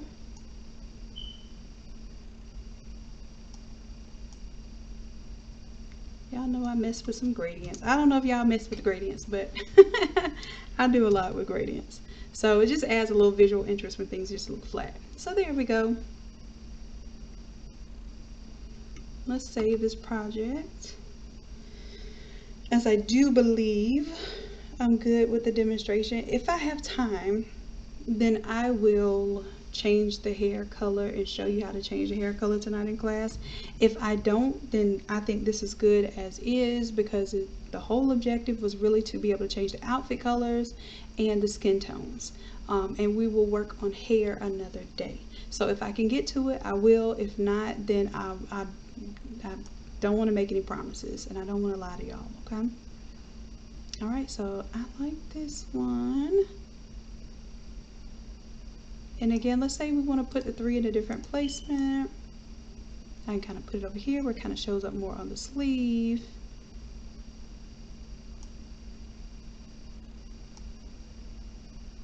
And there we go. Oh, and see how my hand is not hidden there? So I have to kind of play with it a little bit, make sure we hide anything crazy. Now we can't see that there's no hand there, that's the edge of the photo. So another thing I do, sometimes I fade it off, but if it looks awkward, like a hand reaching out and there's no hand there, then just go ahead and do something to hide it behind something. You can fade it off, but even fade it off, it looks a little odd. Okay, so there we have it, our beautiful little one there. And I don't know why gradients make me so happy. Do the gradients make y'all happy? I'm going to go ahead and save a copy of this one with my gradients and save it as a JPEG.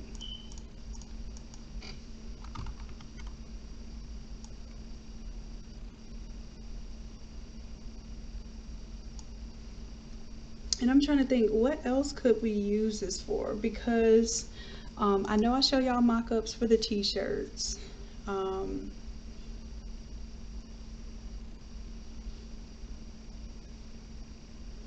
Maybe I'll mock up we have a pillow mock-up. I'm thinking this could be used for invitations. Start thinking along the lines of non-sublimation stuff as well. So it can be used for invitations, maybe even like a baby blanket or something. So I might show it on a blanket, because I think that'd be pretty cool for like room decor. So Cora, the gradients make you happy too? Good deal. Good deal. Oh yeah, absolutely, banners too. So when I do the mock-up, it's going to have some different items in it this time. We probably won't be able to get to the mock-ups in class, but every way that we do the mock-ups is the same. So I'm starting to give you all my free, whatever mock-up that I do for the Academy. Let's see, what did we do last time? We did a pillow. That's my mock-up. Let me see. So whatever mock-up I do to showcase on the Academy, I also give you that mock-up as well. So I'm going to go ahead and save this one as 137 mock-up. So if y'all want to sit here and watch me make a mock-up, here we are. You might as well. Oh yeah, toppers. Absolutely. And you know, Corey, you do your chip bags and that sort of thing too. Absolutely. Tumblers. Yeah. We need to start showcasing the templates just being used on different things. And that way I can get you all to practice resizing your graphics for different substrates. All right.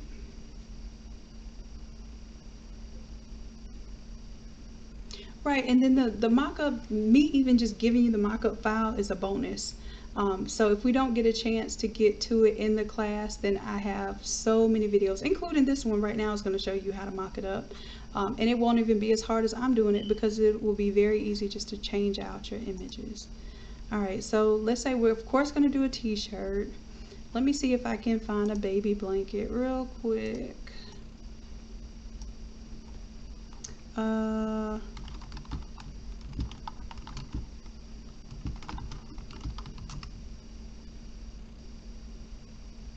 Usually the baby blankets aren't good like mock-ups. Like something like this would be cool, but you don't really get to see the image too much on that. So I might not do a blanket. Blankets are hard to mock up unless you're showing the full blanket like this, and we don't have the opportunity to do that. So let's do just a blank white program. I'm looking for something that looks a little 3D-ish.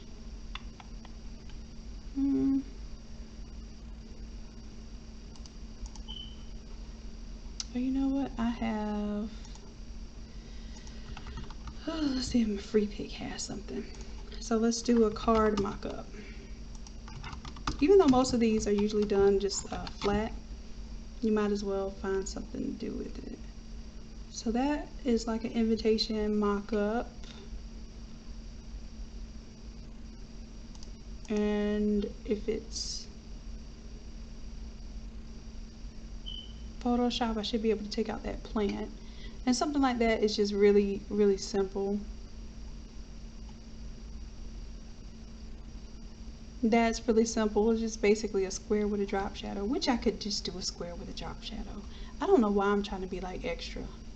Why am I being extra? Why do I need the envelope? Why?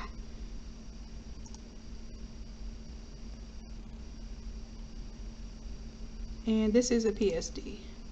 Oh, I'm already premium. Let me log in.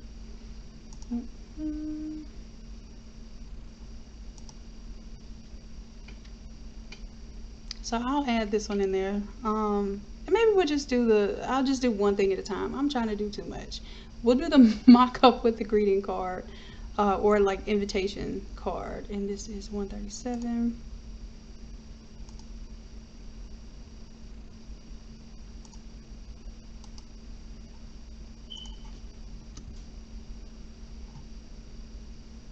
And this goes to show you that I do have to have source images and that sort of thing too. It's not like I just come off the top of my head with every little thing.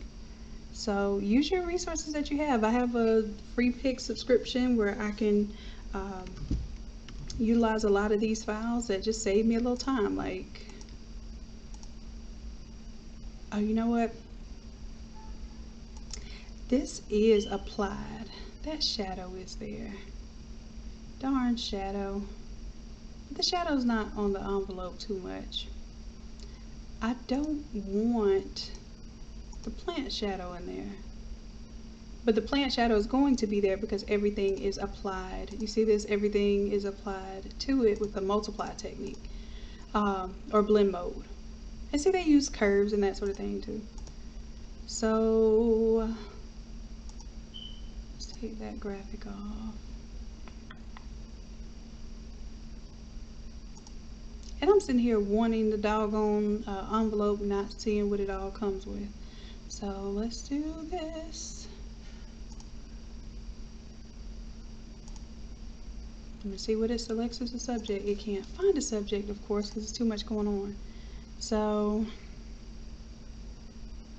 do I want to play with this? Sure, why not show you what I would do to this if I really needed it. And then what we'll end up doing is probably recreating the shadow for this card in the back.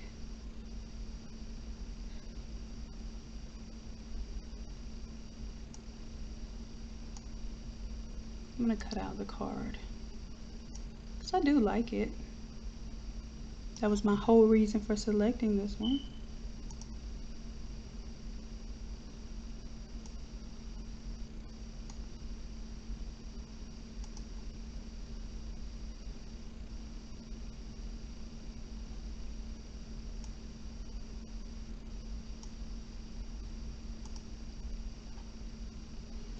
Alright, so I have a shape or a path selected right now.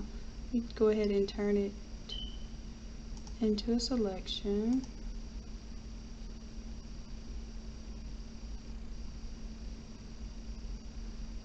And I'm going to make a new layer.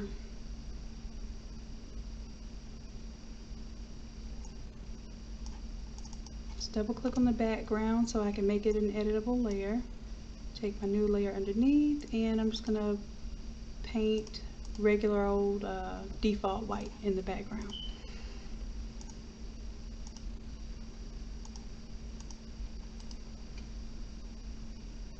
Alright, I'm going to create a clipping mask so that that image does not show the entire background there. Let's Control D to deselect.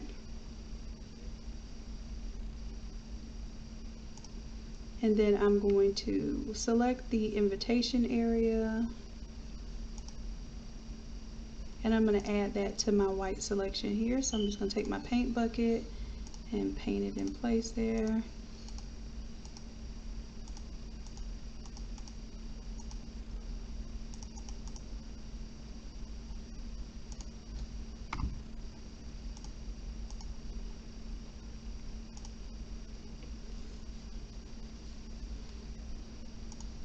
Right now, as far as the shadow on here, I can take that same selection, so let me undo my deselection, and I'm going to take that out of this image. So I have to go to layer, layer mask, and I'm going to hide the selection.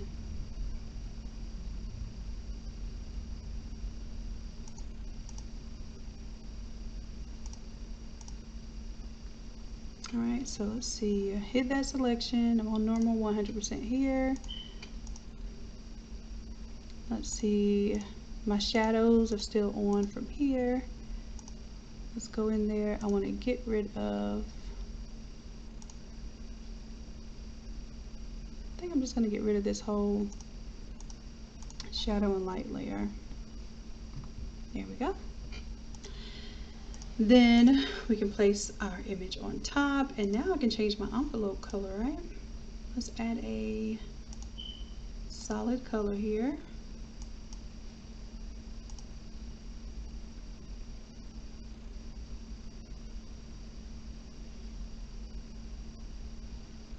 And I want it to apply to the envelope.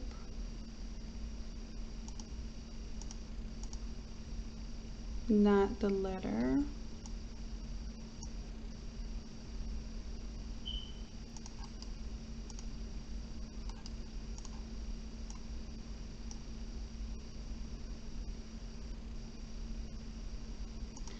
This should be applying to, oh, that's what it is. This right here is above it. So I need the color above the envelope, silly Billy. All right, and then I will take the inverse of this, which should be this one.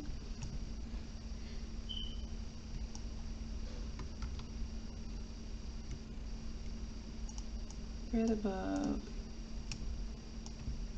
All right. So now we'll use this one to recolor.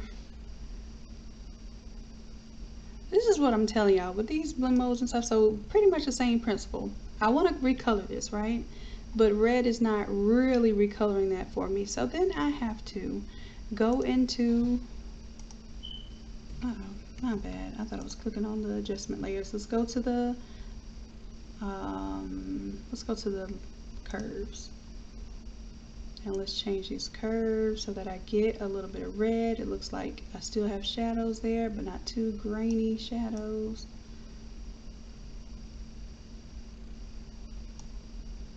So basically I want this to be, if I choose any color, it will recolor the envelope.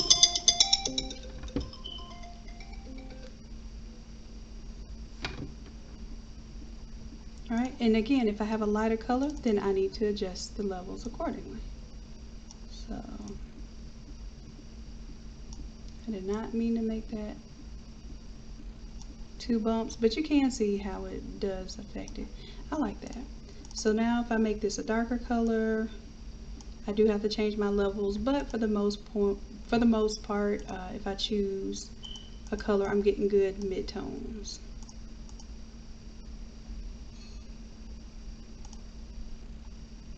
Alright, so I'm doing all that just to put this in a mock-up for y'all. I hope y'all love me. Alright, so this thing here is the logo. Remove that because we don't need that. I'm going to go ahead and apply a layer mask here so we don't end up with any extraneous stuff. And then this one is going to apply to here, so let me select this. And instead of it being clipped down, let me want to get rid of this data outside of this image, so let's go ahead and do clipping mask and then apply that layer mask. So we don't have just extra information for no reason.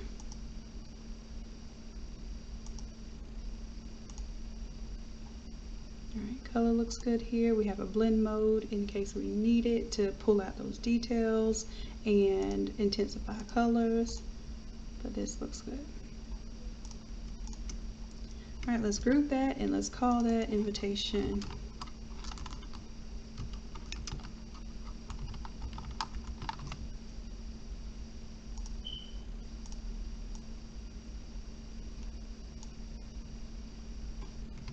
Of course, it is huge. And we keep this really small because this is technically a screen mock-up. You know, it's not a printable file, so it's meant for web. We don't need it to be super huge. So we will put it in the middle, kind of like it's focused, just like with the pillow. And then we'll do our two shirts and an invitation. How about that? Am I silly behind? I put the mock-up JPEG file and not the actual. Oh Lord. Okay, let me get my actual mock-up file.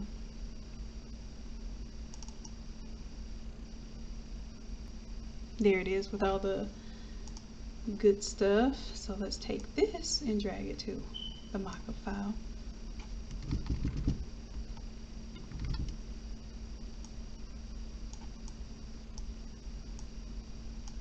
And y'all get to see what is a part of making these courses. It's not just as simple as, you know, just let's design and go. I really do have to put a lot of prep work into these things. So I appreciate those of you who really hang true to what we're supposed to be doing and not sharing files and accounts and that sort of thing. It really is beneficial to me because it allows me to keep doing this sort of thing for you all.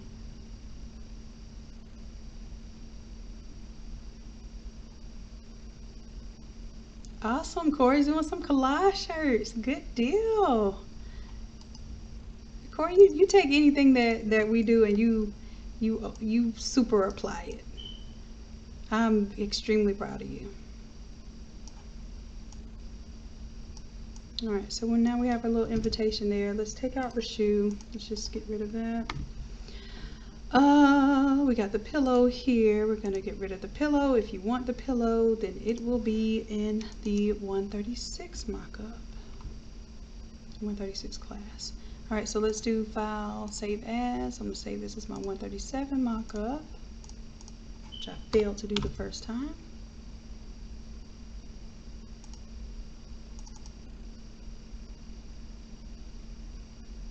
Oh, you know, it's not going to let me do it because I have one open called 137 Mockup. Let me close this. Nope. And then save this.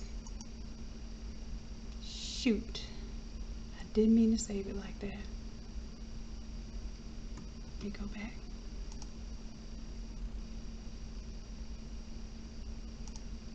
While I was talking junk by that doggone pillow.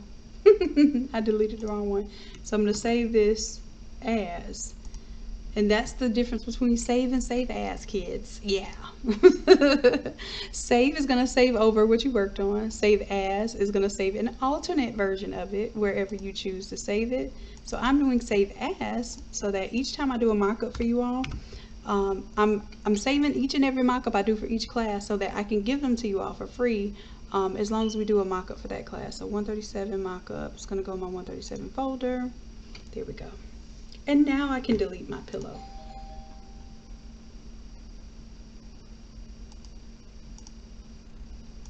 Alright, so let's delete the pillow.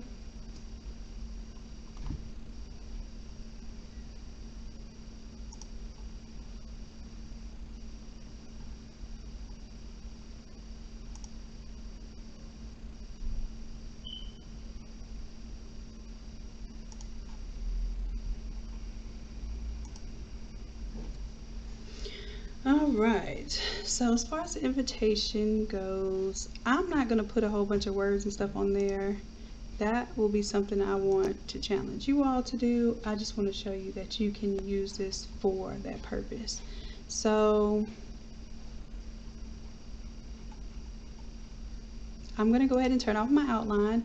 Now you keep this on. If you're sending this to me to print as a large format print, keep this outline on because you're going to need to know where to put your shirt.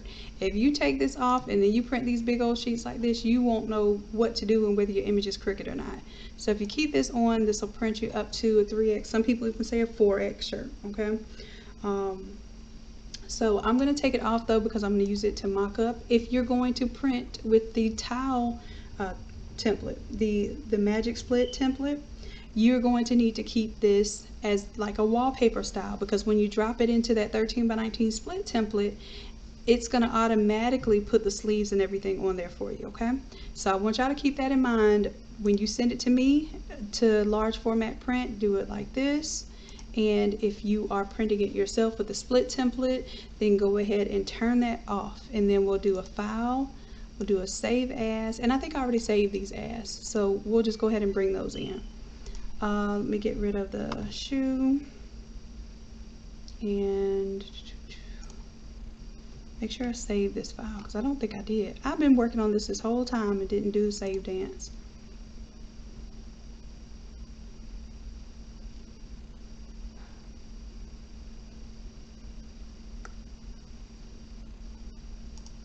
What's up, Tanya? Alright, so let's go ahead and drag and drop our image into the shirts for right now. So I'm going to do two different shirts. The one on the left will be, oh, you know, I have 3 images, don't I?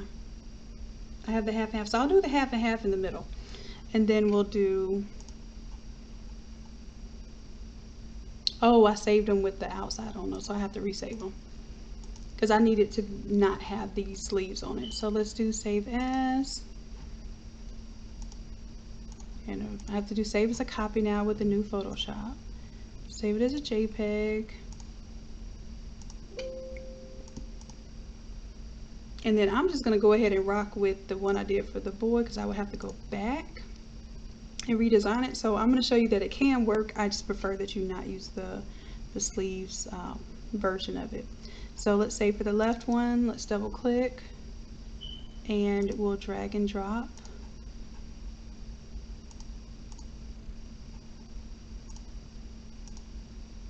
Our 137 art here. Hit enter to lock in the transformation. Let's close it out. Say yes, we want to save changes. Oh, we can't do that because this one is a PNG. So I did this on purpose so you don't make this file big. Let's flatten the image, and when we flatten it, then it will update and save the smart object. And see how it updates automatically to the shirt.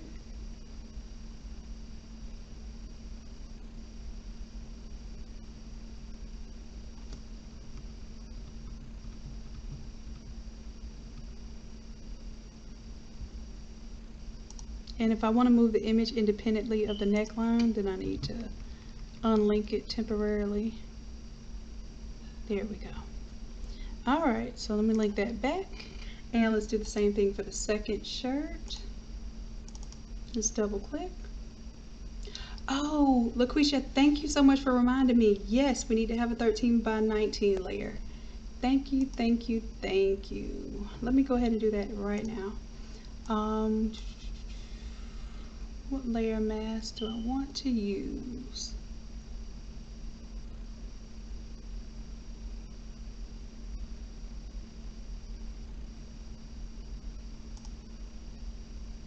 Let me go to, I think it's Academy number 110, and let's pick out one of our, was it 110?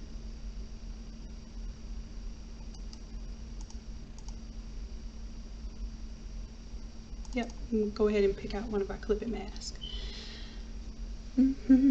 I appreciate you reminding me of that. So basically, in order to use a clipping mask, let's see which one we're going to use. I want something playful. Messy, that looks like it's it. So I'm going to take that one, drag it on over to my, not my mock-up. Oh, I have to pull the file open. Hold on. Let's pull it over here.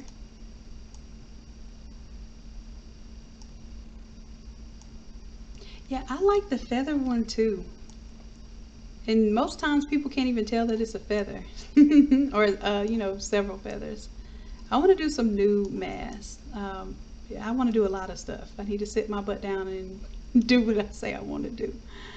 I'm supposed to be inventing some stuff for y'all. That's what I'm supposed to be doing. But Lord knows my time just gets eaten up by things that I prefer not to do with my time, mostly.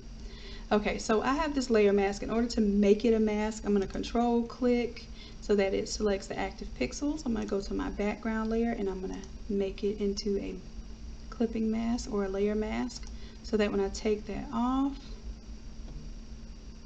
all of this should be in my background now. So I'm going to drag all of this into the background folder and it clips.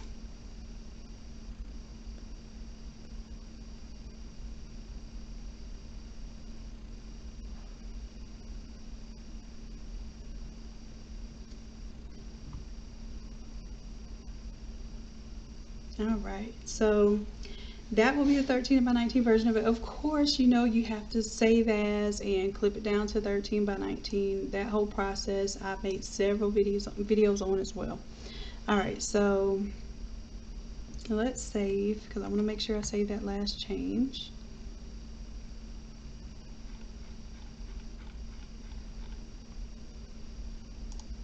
And then I'll make this background white. I usually make it like a crazy color when I want to make sure that I'm not going to clip anything crazy off when I go to crop this. So I'll make a white background for you as well, just so you can see better what the graphic is going to look like on a shirt. But that's it. Gorgeous, darling. I have some beautiful, beautiful subjects. I have some amazing creatives that submitted this and watched me work through it. So I'm just going to tell y'all that y'all are the best. Alright, let me close out of my grunge file so I don't have too many things open at one time. Save changes to 137, mock up. Save changes to my all over. And then all I'm going to do is just disable that clipping mask until y'all are ready for it. Okay, and then I have to turn this on for y'all because y'all be forgetting to stay in these guidelines when you're designing. I'm pushing it a little bit. You see how my C is kind of outside of the area here, but I'm not too concerned about that. But yeah, I try to make sure that I don't have anything that would make it illegible if it went outside of that area or cut off anybody's face. I don't like people's faces to be hanging off. Alright, so let's go ahead and change out the second shirt now. Double click on that smart object. Let's drag and drop our other beautiful subject in here. I think that was the one where I kept the sleeves on. So we'll see how that works out. It's still the same size, it's just it may or may not, sleeves may or may not fall in the right place. And I can't save it until I right click and flatten the image, and now I may save it.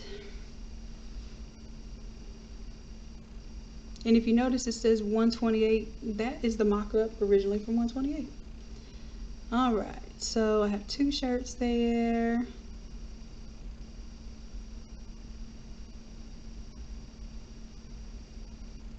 Oh, and I forgot to change the hair, but I think that hair looks cute anyway.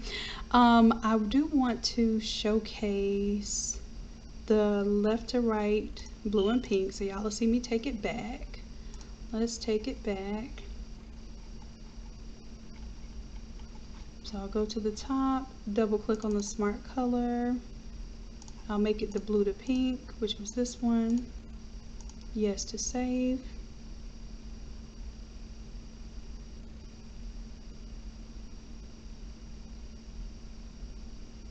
Looks good. And I'm going to add my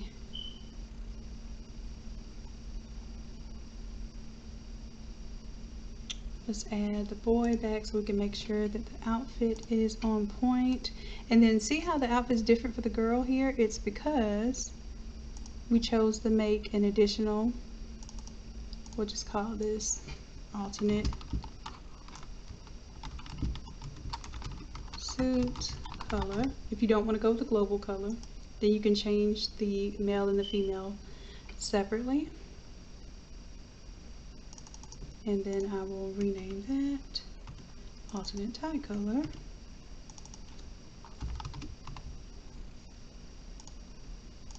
But then we just have a solid color for the tie too. So the solid color for the tie, let me pick this blue right here.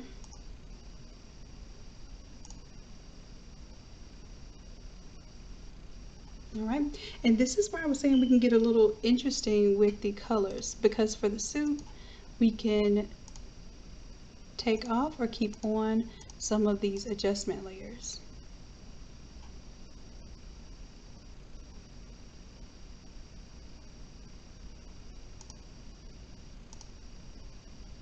And I think I have an additional layer for the boy, so let me pull it down. Make sure I have the same layers. The girl. Suit lighter shadows, suit bright colors on, and then this one that says deep colors turn off.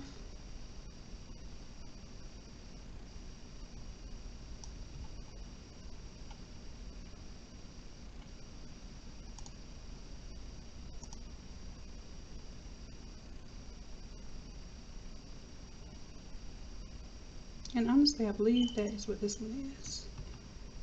Right here, which is curves 3.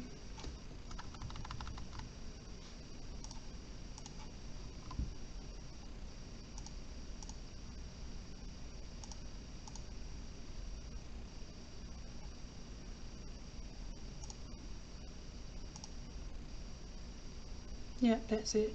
And then I would have to, same thing I did with the other one, clean up the white here. Make sure the white doesn't go outside of this area.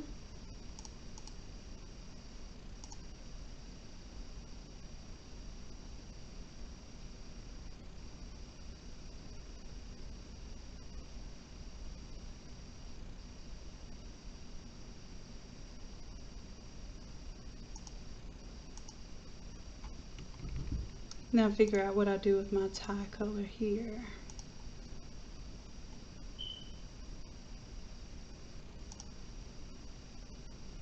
Oh, it's got 2 different things going on. One for the suit, one for the tie. So I'll clean that up. Let's go ahead. Let's see if we can add the photo in here as well. And then for this one, I do want to show we have an alternate for the hair. Let's disable the layer mask so we can see that we have tall hair there.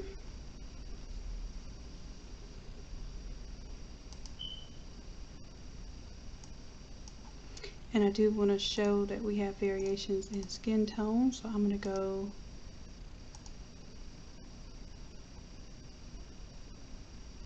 medium, add on our deeper.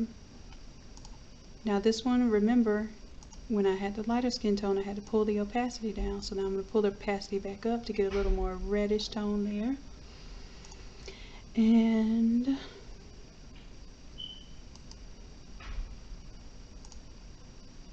Let's do a variation here.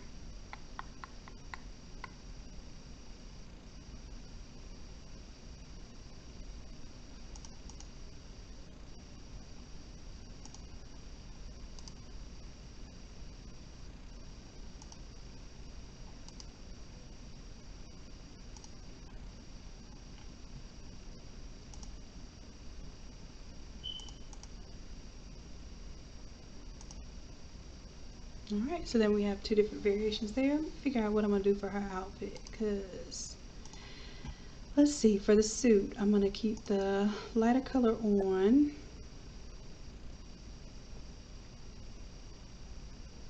His suit, although it's not the blue that I wanted it to be, it looks really sharp in that dark blue. So I'm going to leave them with the darker suits. I think I like that. Now that we have a photo here, I think we're going to have to turn the photo off in order to be able to make this work for the invitation.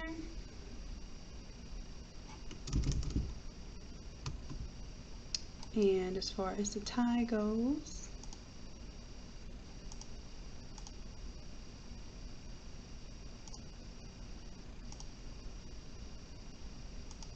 put that on multiply. And before I let this go, I have to clean up this little collar here, just like we did before with the pen tool. Bam, bam, bam.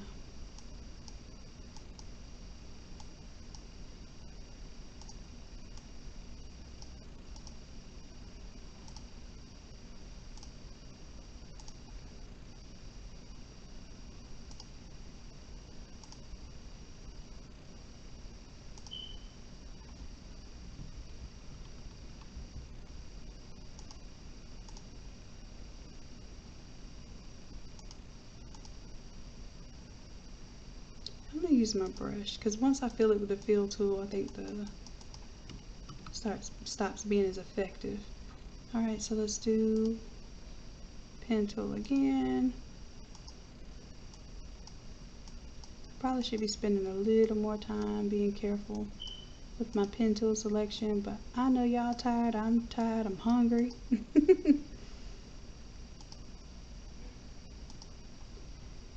And I want to get this done so that we have plenty of time for y'all to download this file for class tonight. I was not expecting this file to be this complicated, y'all. I apologize, but I think you'll like it.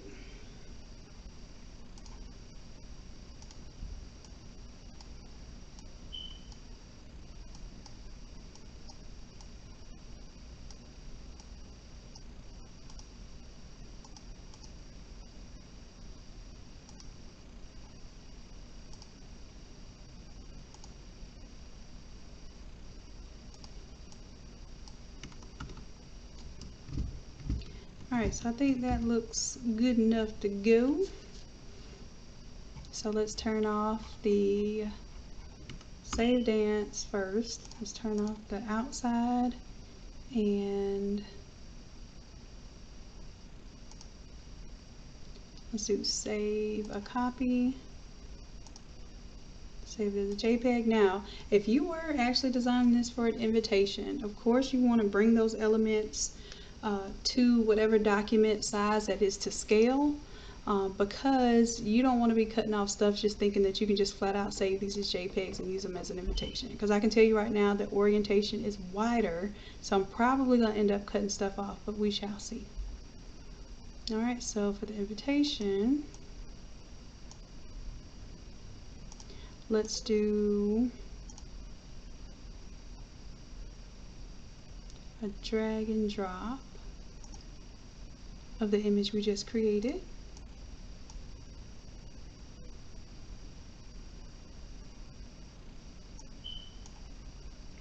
It'll be a PNG. And then I'm going to go ahead and clip it down here.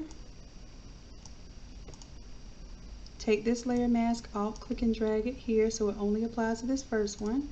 Make our blend mode be multiply. And then let's go ahead and adjust the graphic. So I have to unlink it from the clipping mask first, just so that I can move it around. So I'm on the move tool, Control T, And I'm just kind of using the edge of the paper to see how I want it lined up.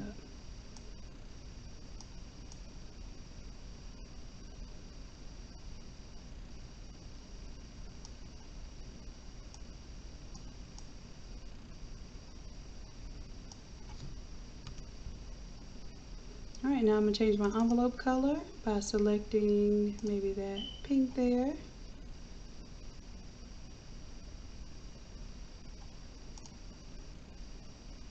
I'll call this envelope color.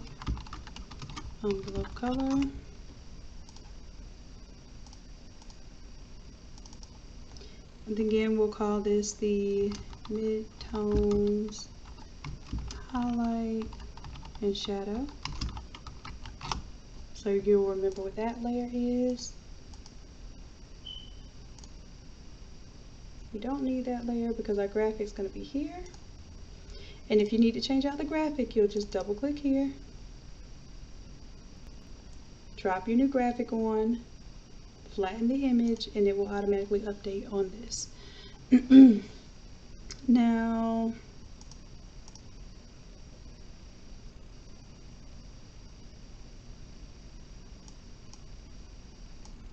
I'm going to add a little drop shadow so the envelope looks like it's behind the paper.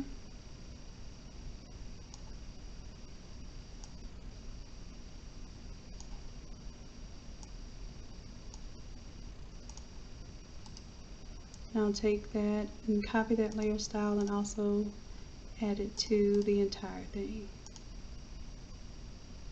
Oops. Blend mode is supposed to stay on normal. There we go, so it's got a little drop shadow behind it. Alright, so I think I'm good. We showcased different hairstyles, skin tones, outfit colors, gradients. We played with that font, and potentially I will make it a hair color change template, but I'm thinking maybe not since it's already 3 o'clock and I need to go ahead and get this uploaded.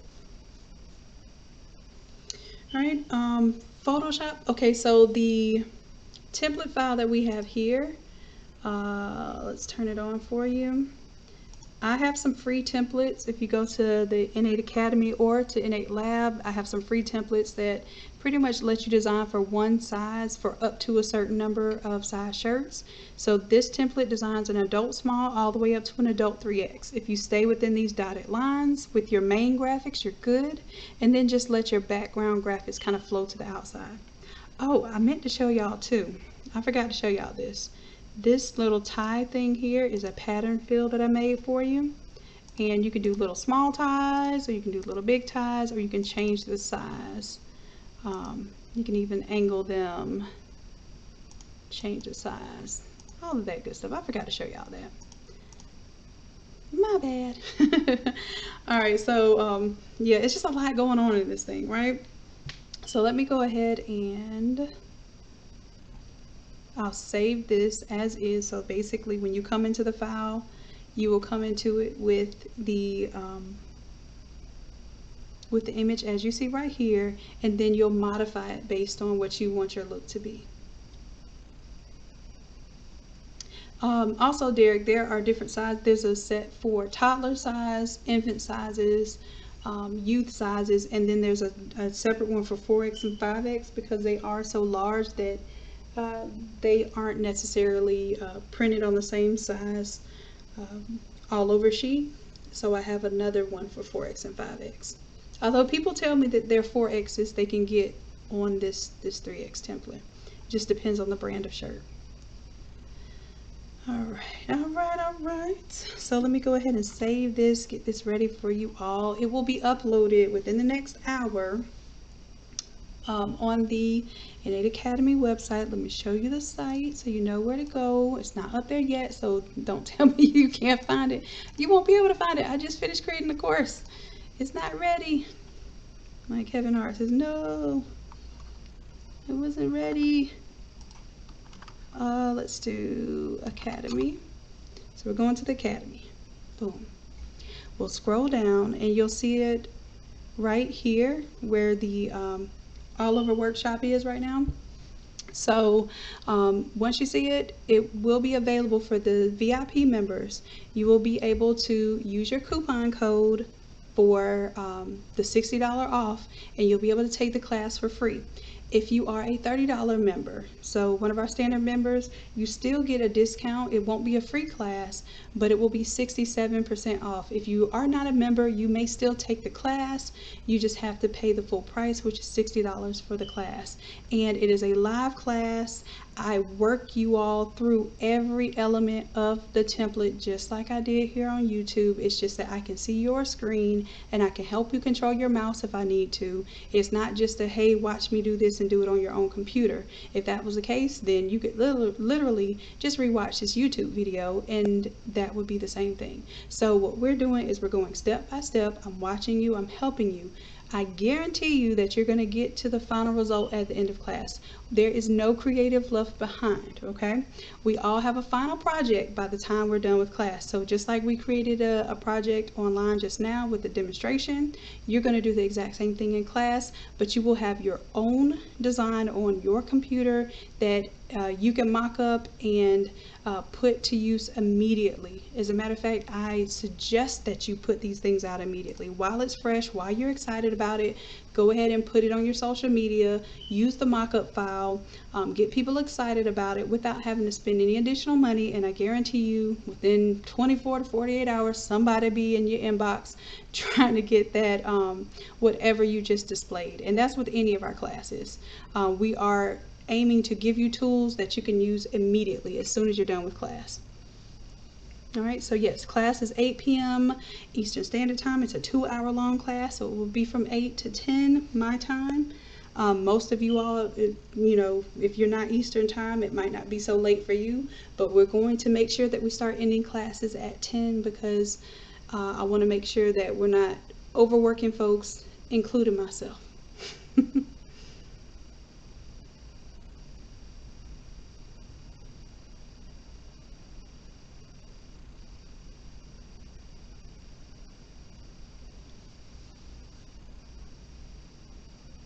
Okay, good job, Teresa. So yes, it's that's fine. Just make sure that you're there. Anybody that enrolls for the live class, you want to actually be there because if not, it can get you kicked out of the academy if you just enroll in the class just to get the template and then don't actually participate in the class. So I want to make sure that we're all doing that. And for most of you all, the courses are unlocking. Even the later courses are unlocking earlier than expected and that sort of thing. So I'm sure that you all are getting some good use out of these templates and out of these courses. Of course, the courses are pre-recorded usually within 24 to 48 hours after we have class. So those of you who are members and unlocking the courses, it should unlock for you at that point. And for anyone who wants to purchase the class after the fact and wants the pre-recorded version of it, then the price goes down to $30 for the pre-recorded versus the live class. And you can still use your coupon code. So the VIP members can get a pre-recorded class for $7.50 with the templates and all. And then the standard members, I think it's right under $10 to get the pre-recorded class if you want to unlock it early. If you just wait, eventually they'll all unlock. So you never have to pay for a course if you're just patient and you want to let them naturally unlock. However, like if you see this and you know you have something that you can use this for this upcoming week, then maybe you want to pay the unlocking fee to get it early. So you have an early access fee. All right, loves. Teresa says she loves Innate Academy. The best thing since jeans with pockets. Ooh. I'll take that. All right, love. So I'm going to get out of here so I can't get this course uploaded for you all. I'm a little tired myself, Tanya, but you know I'm always going to pull through for my babies. So I will check y'all later tonight at 8 p.m. Eastern Standard Time. And any of our business partners or anyone interested in being a business partner may want to stay late after class, to like later, like once class is wrapped up, and we'll touch bases. So Tanya, if you can come tonight, then we can talk as well. I'm so sorry, Lisa. It's okay, love. I hope you're feeling better, and I hope you're up and ready for this class today, love. All right, so I don't have my niece and nephew breathing down my neck to tell y'all bye, but I just want to say I love y'all. I appreciate you all dearly. And until next time, bye.